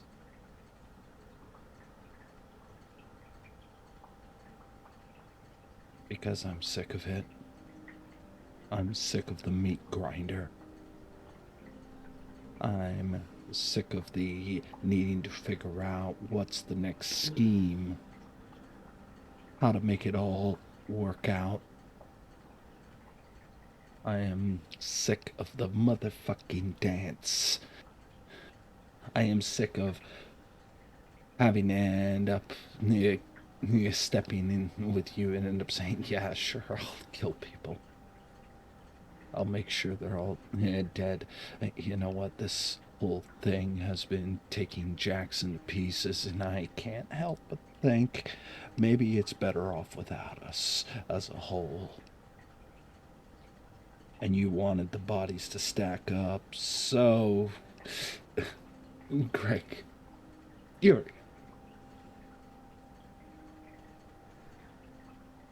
There's a simple Tyler. solution to that. If you don't want to be part of this anymore,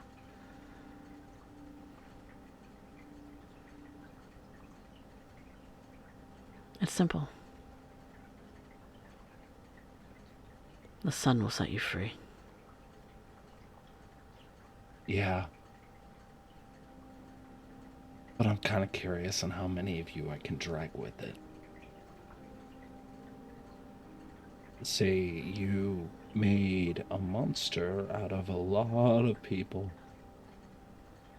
I thought you might want one with a pretty face first. So,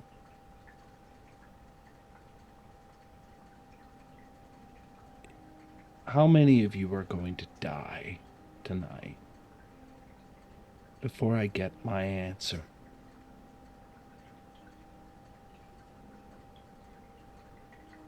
But where Freya As I'm- is, That's right. Because I don't get the luxury of being protected. So, since I'm already dead, twice now, I got very little to lose out of all of you.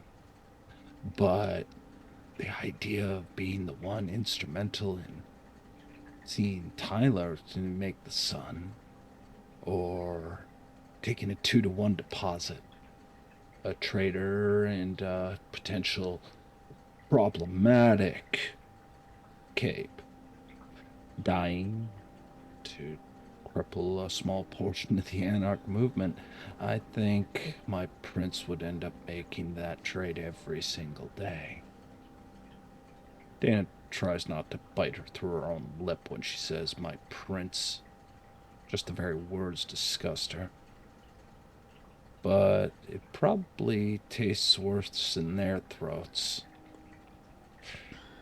hearing me say that.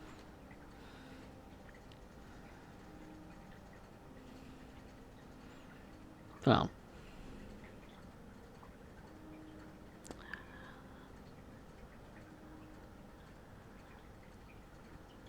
Sun's rising very quick. You don't have the luxury of buying time, so this is kind of a are you or aren't you moment in Bull Cut. And you have so much to unlive for right now. Why would I help a fucking cape? Oh, you're not. You're helping yourself. Because right now, her being here is more important than you being here. Maybe. No, it's not a maybe. Nobody is going to do an entire revolution under the name Urian Doyle. What, you're expecting to become a baron, suddenly the protector of an entire city? Maybe you'll have all of the anarch movement rally under you. Yes, the pentagram bull cut wearing soul patch having little shit stain that no one actually cares about. You'll be forgotten. And that's that. Now, Tyler, now there's a name that we can put on billboards.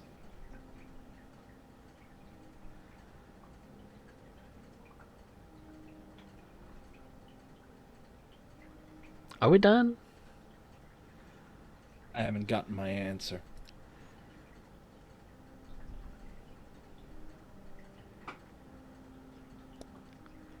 Urian starts to walk to the back of the house. I Away wouldn't from do you. that if I were you.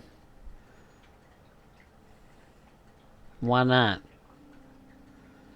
I don't know. How much is the weight of 50 hit caliber? I'm bullet velocity was never my thing. It's never my thing either, you hear Gregory say. Yeah. Really, I think you're just here blowing smoke up our ass. I would like to use right now quick. I have is I cannot allow him to leave. I am going to use Auspex. Uh-huh. And given that this is a house and fairly modern house, now I am presuming that we would also expect a fancy little gas stove. Gas appliances, it's not nearly as common as electric, so that's a 50-50-ish. I'm just observing. I'm trying to gauge what I can use in this house or what's within the range. Okay, that's gonna be a wits an investigation because you don't have a whole lot of time. No, I don't. What's investigation? That is not a good roll for me. 1.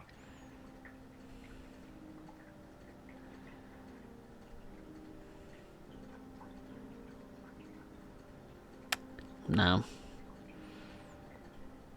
What's immediately around you is nothing explosive. I think you think that was probably on purpose. Probably.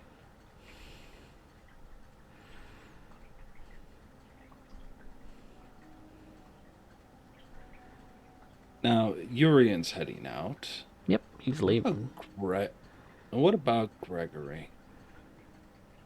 Gregory's staying behind, but Tyler's following closely after him. After Urian. I raise my hand as though I'm making a signal.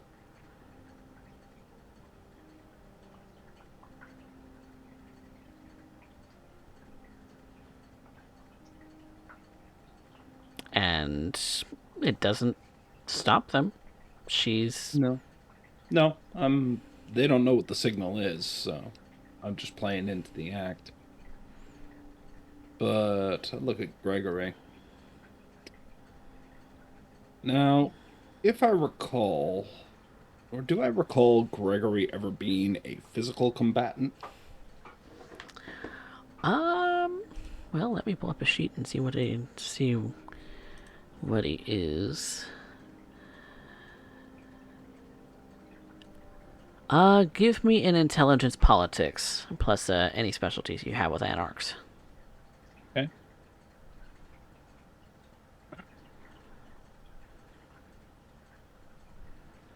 Pop-ups. You don't recall him ever really getting into a fight when you were with them. He tends to dislike fighting in general, but you do recall some feats of strength that you've seen him do, in that he's helped some kindred in a tight spot who may have been injured by, say, falling debris before. So he might not be the most wily combatant, but he doesn't show it off very much either.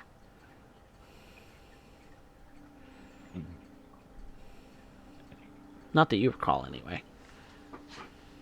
Funny thing, Greg. Greggy boy.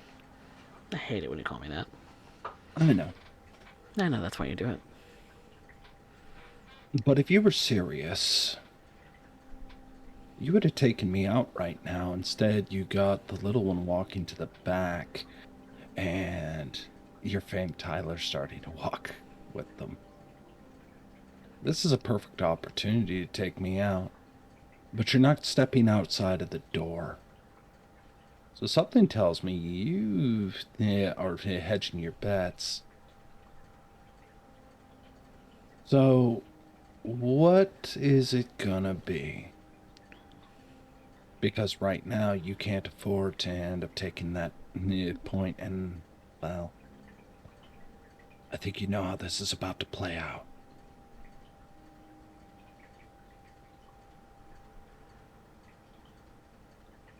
Or is Tyler just looking after Bull Cut now? See, that's the thing about you.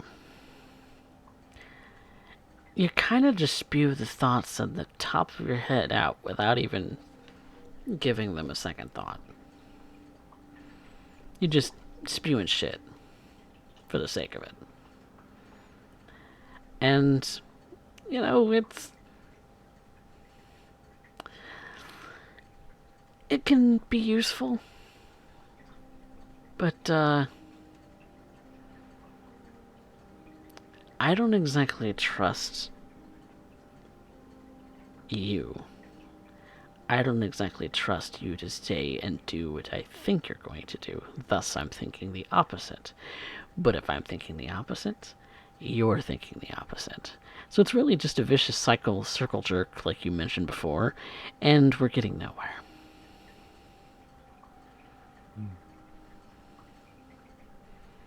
So, either we can,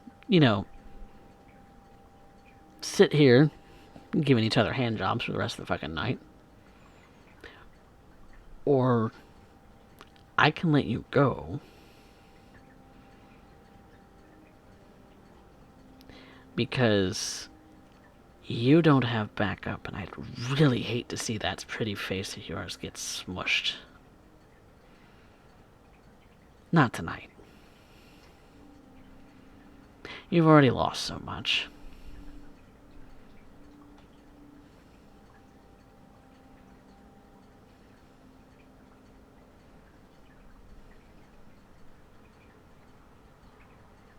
So, go home. Go home to your capes. Go home to the anarchs. At this point, it's your choice. It's not anybody else's choice but yours. Never has been.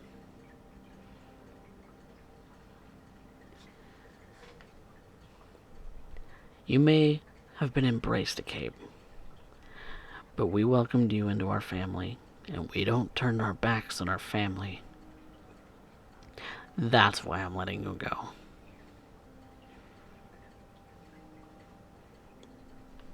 So run along.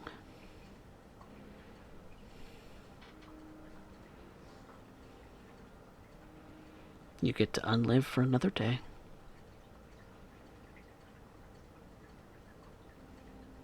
Because you chose to.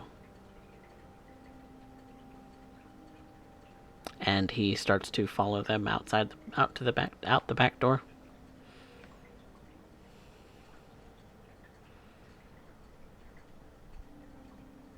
And you are left alone in this house.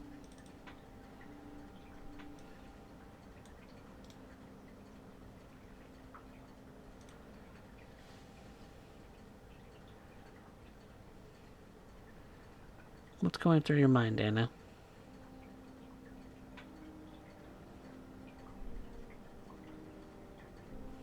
I don't think there's any way he could have pissed me off more.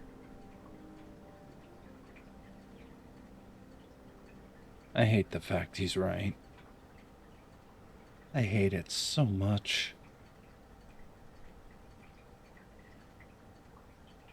I hate the fact that I am in no position to get anything done. I hate the fact I couldn't just smash his head into the concrete and watch it go to paste. I hate the fact I couldn't burn this entire fucking house down around them. I hate the fact that Bullcut ended up walking out with Tyler just then and there. I hate the fact that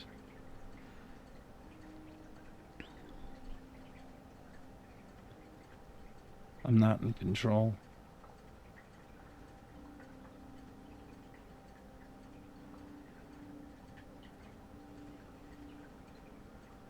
I hate the fact that they called my bluff.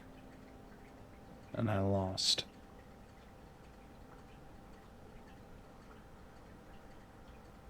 I hate the fact that he brought up Belle.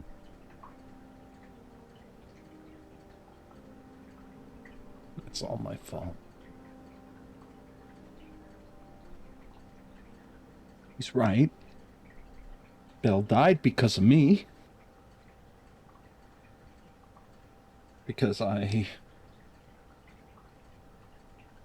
he's tried to end up playing the big bad on our anarch, trying to prove to her that I could have ended up being what she wanted me to be.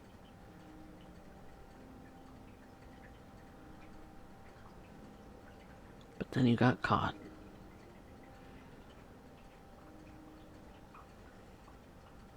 I still remember that night. And she... Why did you join?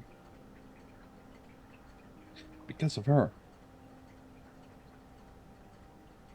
I joined because of her. When I said the Anarchs have nothing for me, I mean it. And if they didn't shove all this bullshit into her head, Cameron didn't shove that bullshit into her head. Yeah, we might have had something. But I had to prove it. And it got her killed. Now, I got nothing. I'm in a drab bar in the ass end town, eking out a meager existence and just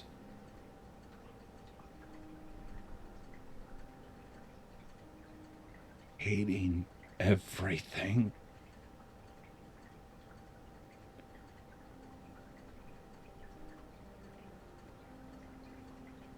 I think that's because I really hate myself more than anything. I kind of rushed the wound that what should be a heavy bruise, maybe a bit of loose teeth from Tyler earlier.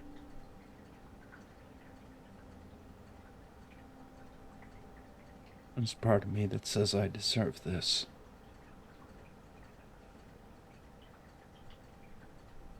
So I'll just keep making a fuss until somebody puts me down. 'Cause at least then it'll be quiet. Could walk into the sun right now. I think about it every single day. That is what they suggested. The easy way out.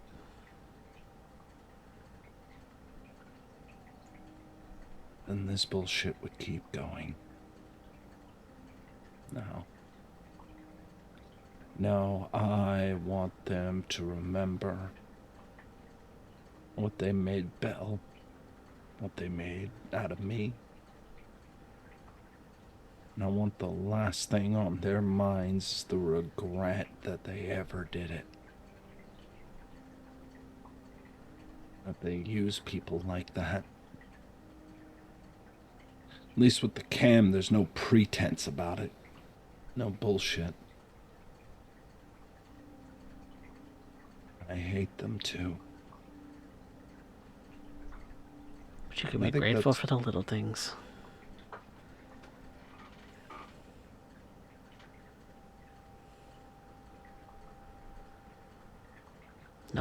No fuss, no pretense. It's all bullshit.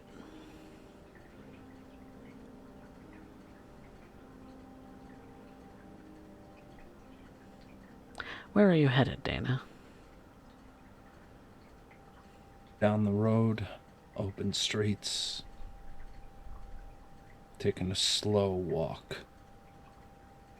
The kind that says I don't really care if I make it or not.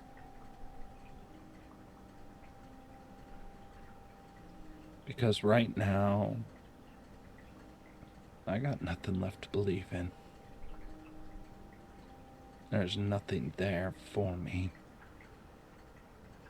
Just the pretty face on a coterie that reminds me of the very same bullshit that took it all away. I hate them.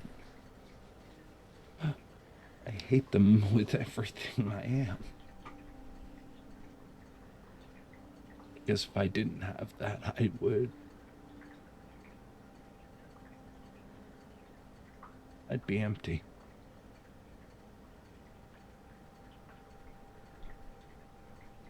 It's all I got left.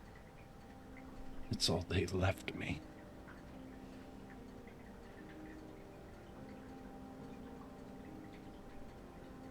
The dig crew makes its way home. Dana, Malice, Ken, and Rodney. All of you make it back home. But we zoom out as the sun's rising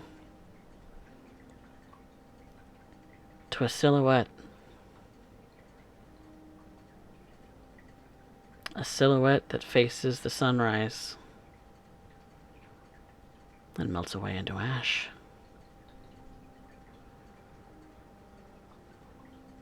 And that is where we're going to end the session for tonight.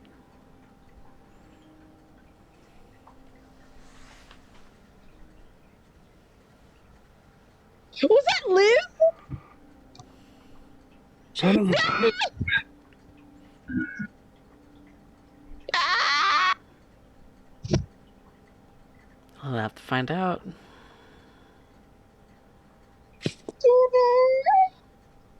God damn it. When did they get her? Jesus!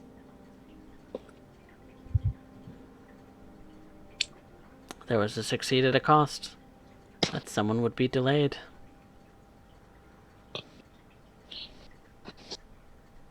And because of that delay, she suffered for it.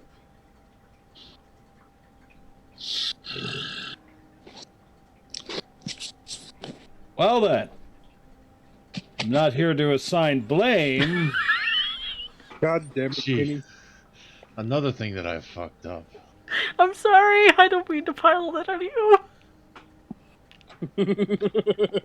Be very, very careful with the succeeds at a cost.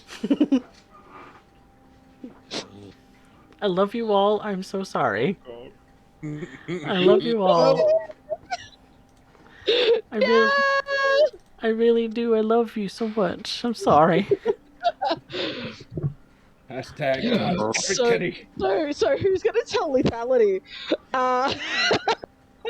It's my fault. I'll do it. Nope, I'll do it. I'm the storyteller. No, no. I want to do it. I want to be there for the tears. I do too. Maddie with a raid. You just caught us as we're closing up here, Maddie. We're I've now got the, if only Rodney had stayed behind just a little bit longer, she might have made it. welcome raiders as we're finishing up the story for tonight. I appreciate. No, Maddie. Maddie, I ended on a cliffhanger. I can't go anymore. We had first session, but what about second session? I mean, I got nowhere else to be, but we I got have nothing else. Mr. Canny. You have a stain to take, my dear. What did I do? You endangered your touchstones directly. 2 of them, actually. You knew what you were doing. They showed up. I didn't want them to. You didn't deliberately tell them to leave, either. You knew what you were doing. I thought the stain was for filling some dude with lead, but you know. Well, there's that, too.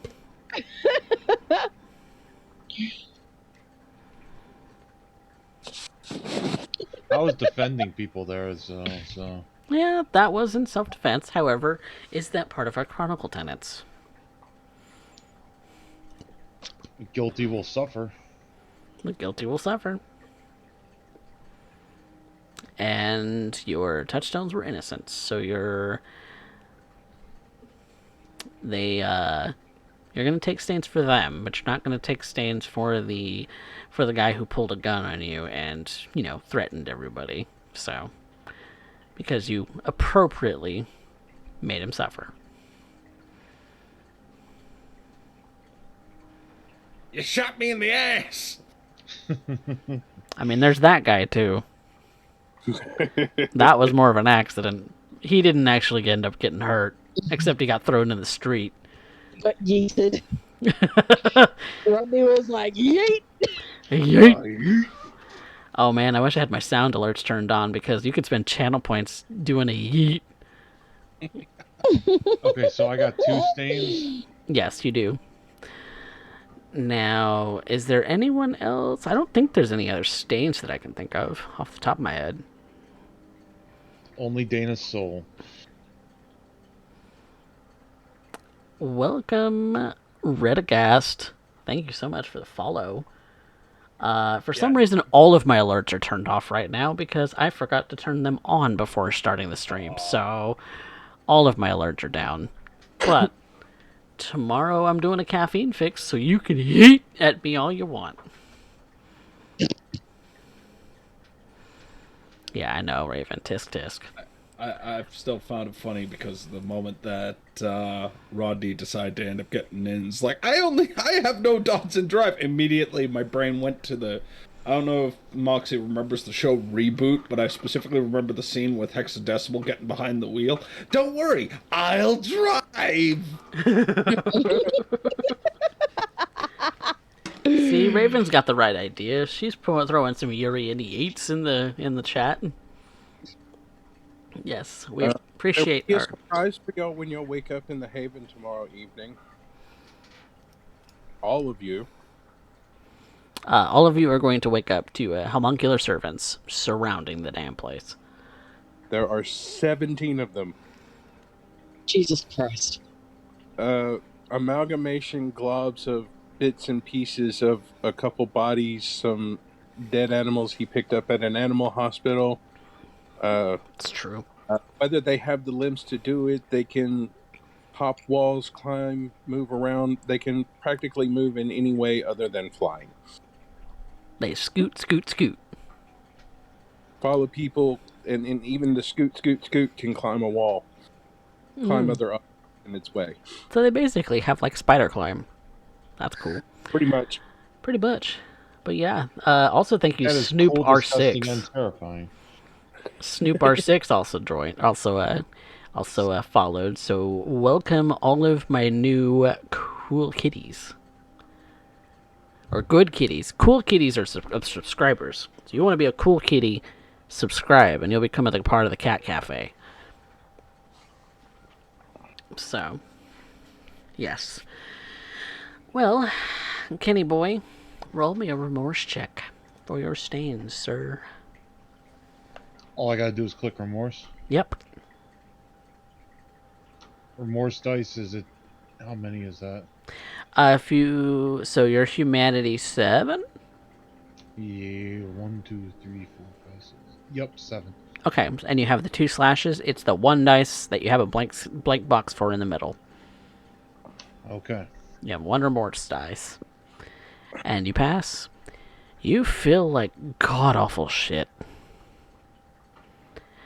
That was basically your brother. And actually your adopted sister. You grew up with these two. And yet you deliberately put them in danger? How the fuck could you? You didn't warn them? And now there was a shootout there that you expected somebody to arrive to pitch a fit. And yet you let it happen anyway. Kenny, how could you? I'm not a smart man. You essentially go to bed crying bloody tears for the stupid idioticity that you are the cause of trauma.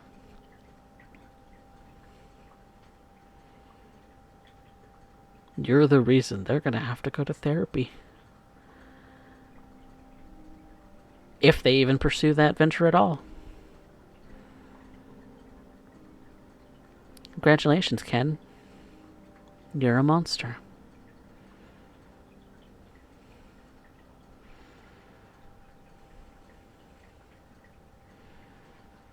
But all of the deep stuff out of the way.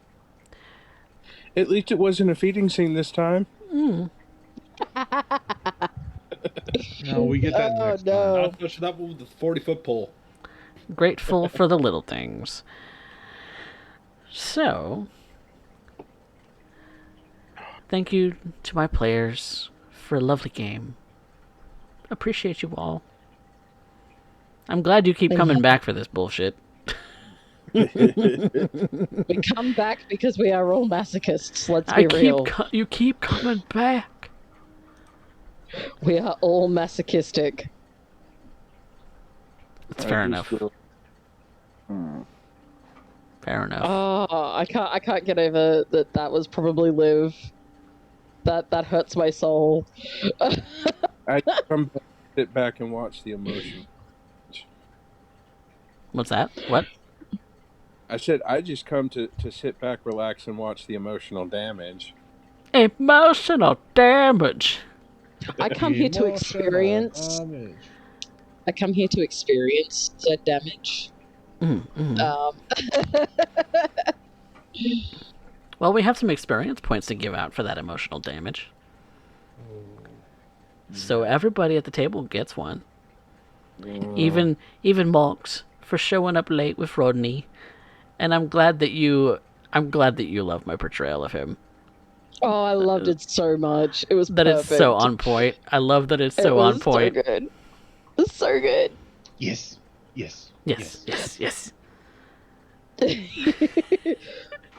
Look, I'm just glad that he's a unique enough character that he has imprinted himself so well on your brain that you can copy it. Benji did the same thing. Benji did the same thing. The way that Spectre Deflector played Benji, I'm just like, yes. I can imitate this. I feel bad though because CoffeeCat keeps saying I'm not that witty, and then all of a sudden, yeah, there's one day I can't show up to play Dana. Best of luck, Coffee. Oh honey, My inner Adriana will come right back out. So it may not be nearly as witty. So yeah, I'm entirely comfortable just dropping Rodney in your hands. I'm glad. I'm glad you feel comfortable with that because I'm glad that you approve of the little things that I may or may not have added to his canon. Oh, it's beautiful. I trust you to play Ken. All you gotta do is do exactly the opposite of everything that you think you should do, and just fuck things up so beautifully that it just destroys everything. I feel so bad. Oh, love it. Love it. Dana's story is supposed to be it's all your fault, not yours.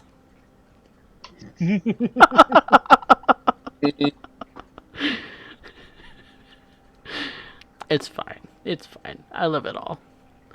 But yes, I love all of the characters. I think they're great. I think you all are great. But we have some deliberation to go over as players for who gets the best scene, who has moved our plot, and who had the best line of the night. What did I miss? Sorry, I'm just cracking up at Ravenstar. Ken is the living version of Derek Dice. Oh. Well, walking version. I wish I could say it's just Ken, but it's me. Oh, and Dana, you actually win the audience vote. So we have the thanks Ravenstar for spending 200 bits and 2,000 channel points to get you there. There we go. Thank you. Sheesh. They love me. For some reason, they love me. Dana is Only because beautiful. they don't know you. She's beautifully tragic. Yes, that was kind of tough to watch. She's beautifully What, tragic, me- Angela. For What, of Dana being the one on the receiving end? Yeah, it was like kicking a puppy. There were so many great scenes tonight. It's hard for me to choose just one. Well, let's pick who moved the plot first, and maybe Kenny? you'll get an idea. Kenny, Did I fuck up my way into a point again? you cut your way up into a point again. Might Yep. have. Yeah, Because the whole reason they didn't fall for or even ask for a bluff from Data is because of your somebody's going to be late. So thank you for that. So that was plot progression on both fronts. I almost feel bad. Don't you What? dare. Why? It's Kenny's fuck up to make. I Don't said you dare. almost.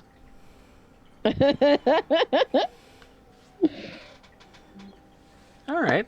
Well, if it's unanimous that Ken takes it for stumbling into moving the plot, even a stumble can sometimes be rewarded. it's true. It's true. It's true. I like to reward those stumbles. Even failures have surprising consequences. So I always encourage the roleplay opportunities, the strong narrative choices that sometimes my players make. Rodney is now even more set on making sure that people survive. Or that he survives in some way. Mm-hmm.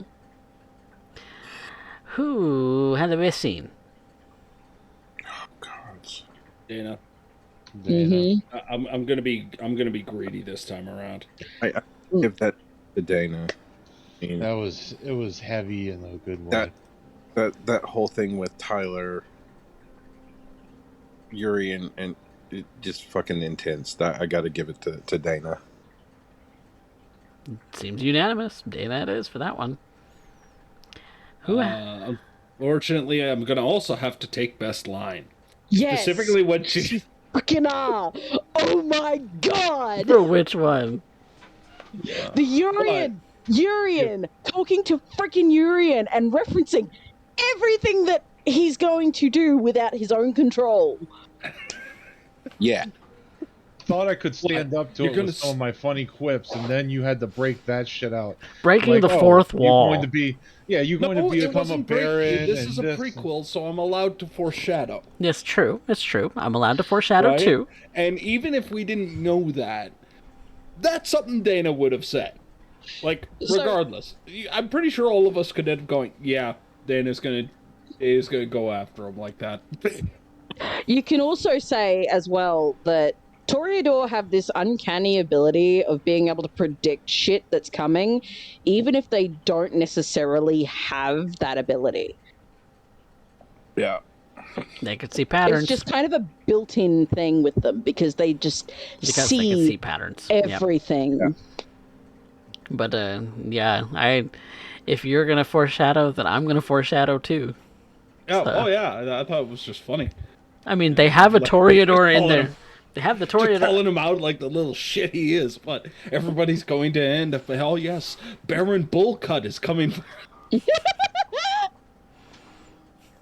You I watch can your, riff into Yuri you watch your damn mouth. because I Baron always Bullcut. it was always hilarious to me because Urian is this character in San Antonio with such gravitas that you have a hard time reminding yourself that He's this is little. a 5'0" or 5'4" individual, blonde hair, bowl cut, soul patch, right? And you should have a hard time. You should have a hard Basically time looks taking like him he's tall. seriously. He basically doesn't look like he's older than 16. And yet, he speaks with this elder flair, right? The And I think gravitas. it's absolutely hilarious in I've- that regard. I've had to frequently remind myself that this man is a small bean. He is a small bean. Look. It's hard because even Velda was like, what I'm seeing and what I'm hearing are two different things, but I'm attracted to it and I don't like this.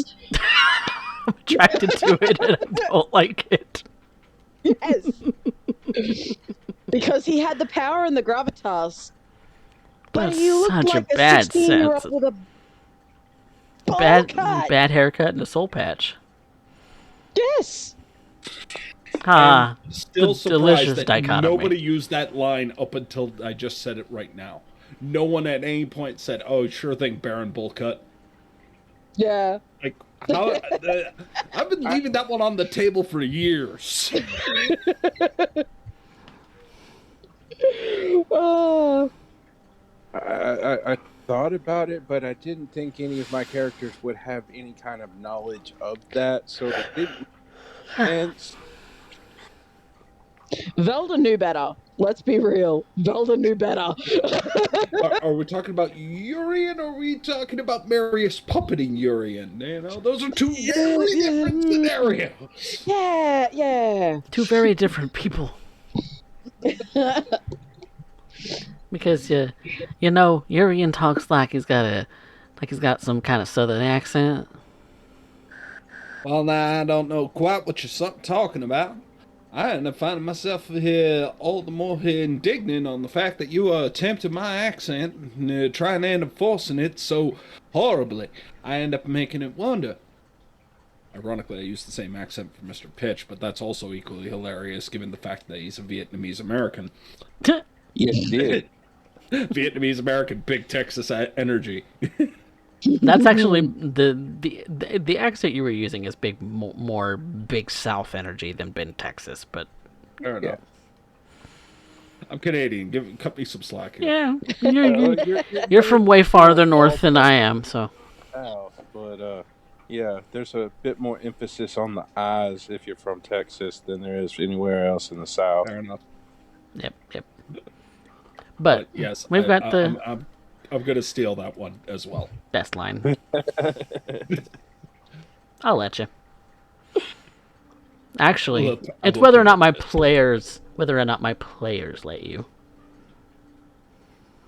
Like I said, I thought I might stand a chance this session because I started off strong. Oh, you did. Then he had to utter that fucking line. and take it with a landslide.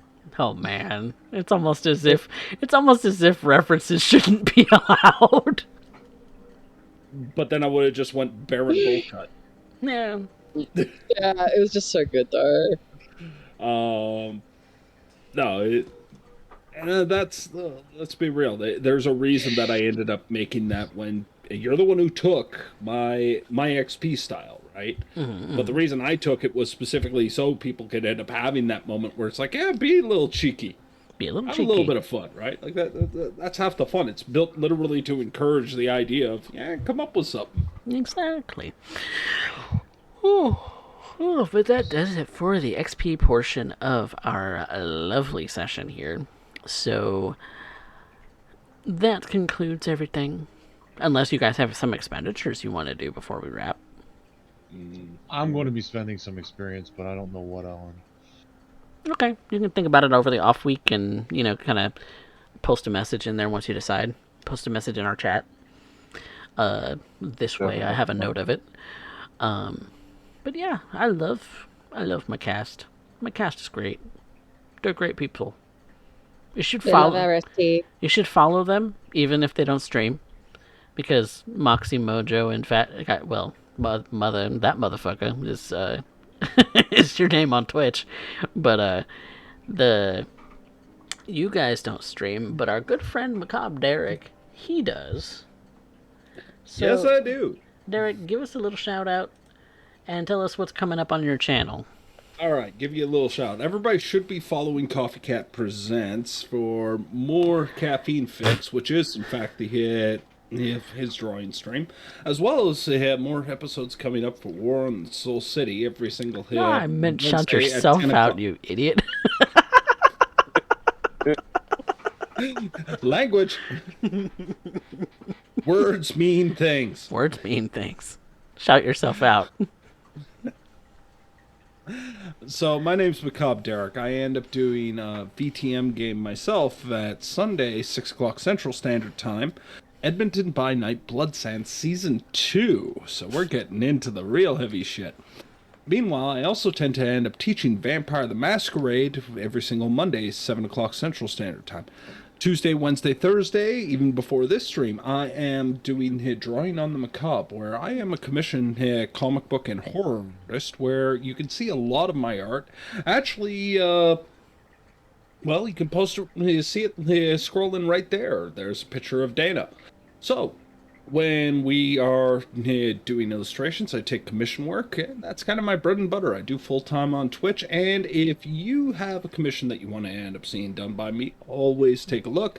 I am, after all, CoffeeCat's competition in all things at this point, as far as I can tell. It's very much a love-hate-love relationship that we're still figuring out to this day. I just know that at this point, making him cry is the thing that sustains me.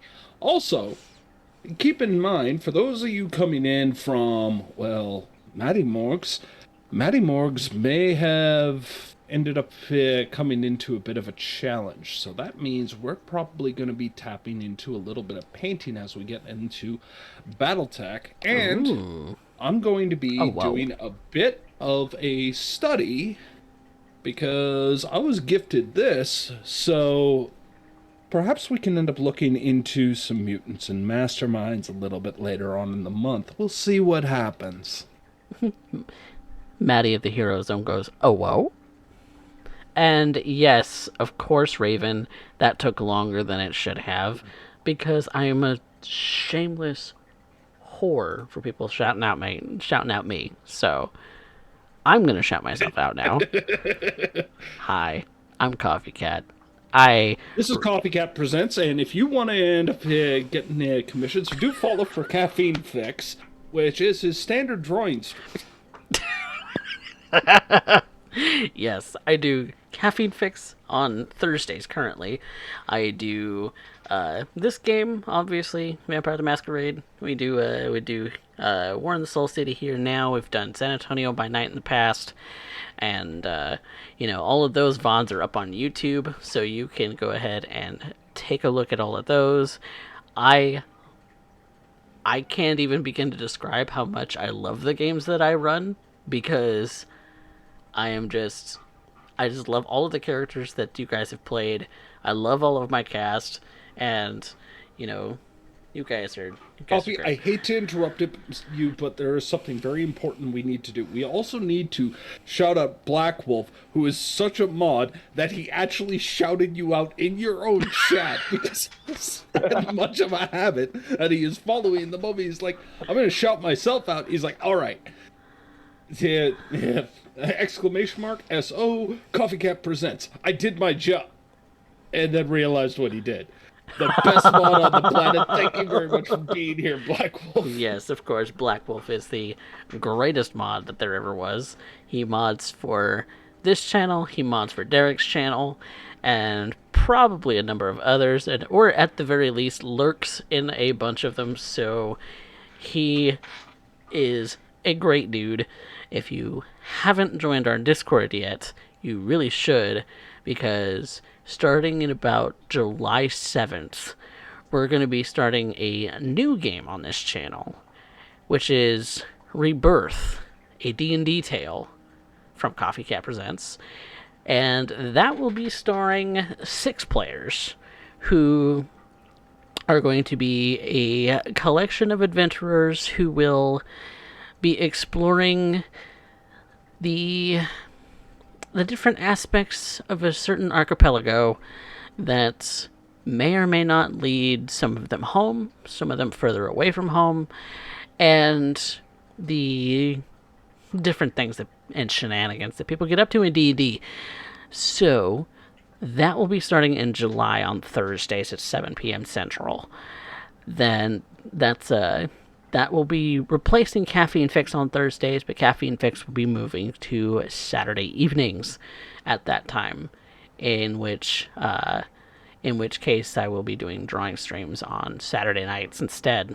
So definitely join the Discord. Definitely follow on YouTube if you haven't already. Hit the like and subscribe button, because this VOD is also going on YouTube. And so, if there's ever anything that you want to look at, like my portfolio, or maybe catch up on some of, I might even do some write-ups of some of like a synopsis of the games that I've run on this channel, and post those on my website too. So I might do that, but definitely check out my art. Definitely check out all of my cast members at their respective Twitch channels, and of course, if you want to buy a commission, !buy. This is the wrong show to be shilling on that for, but I hope you all have a fantastic evening. And from all of us here in the Soul City, say goodnight, everyone.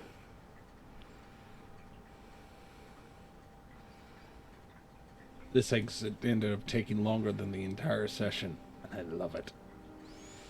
It wasn't Liv that died, but I think it was.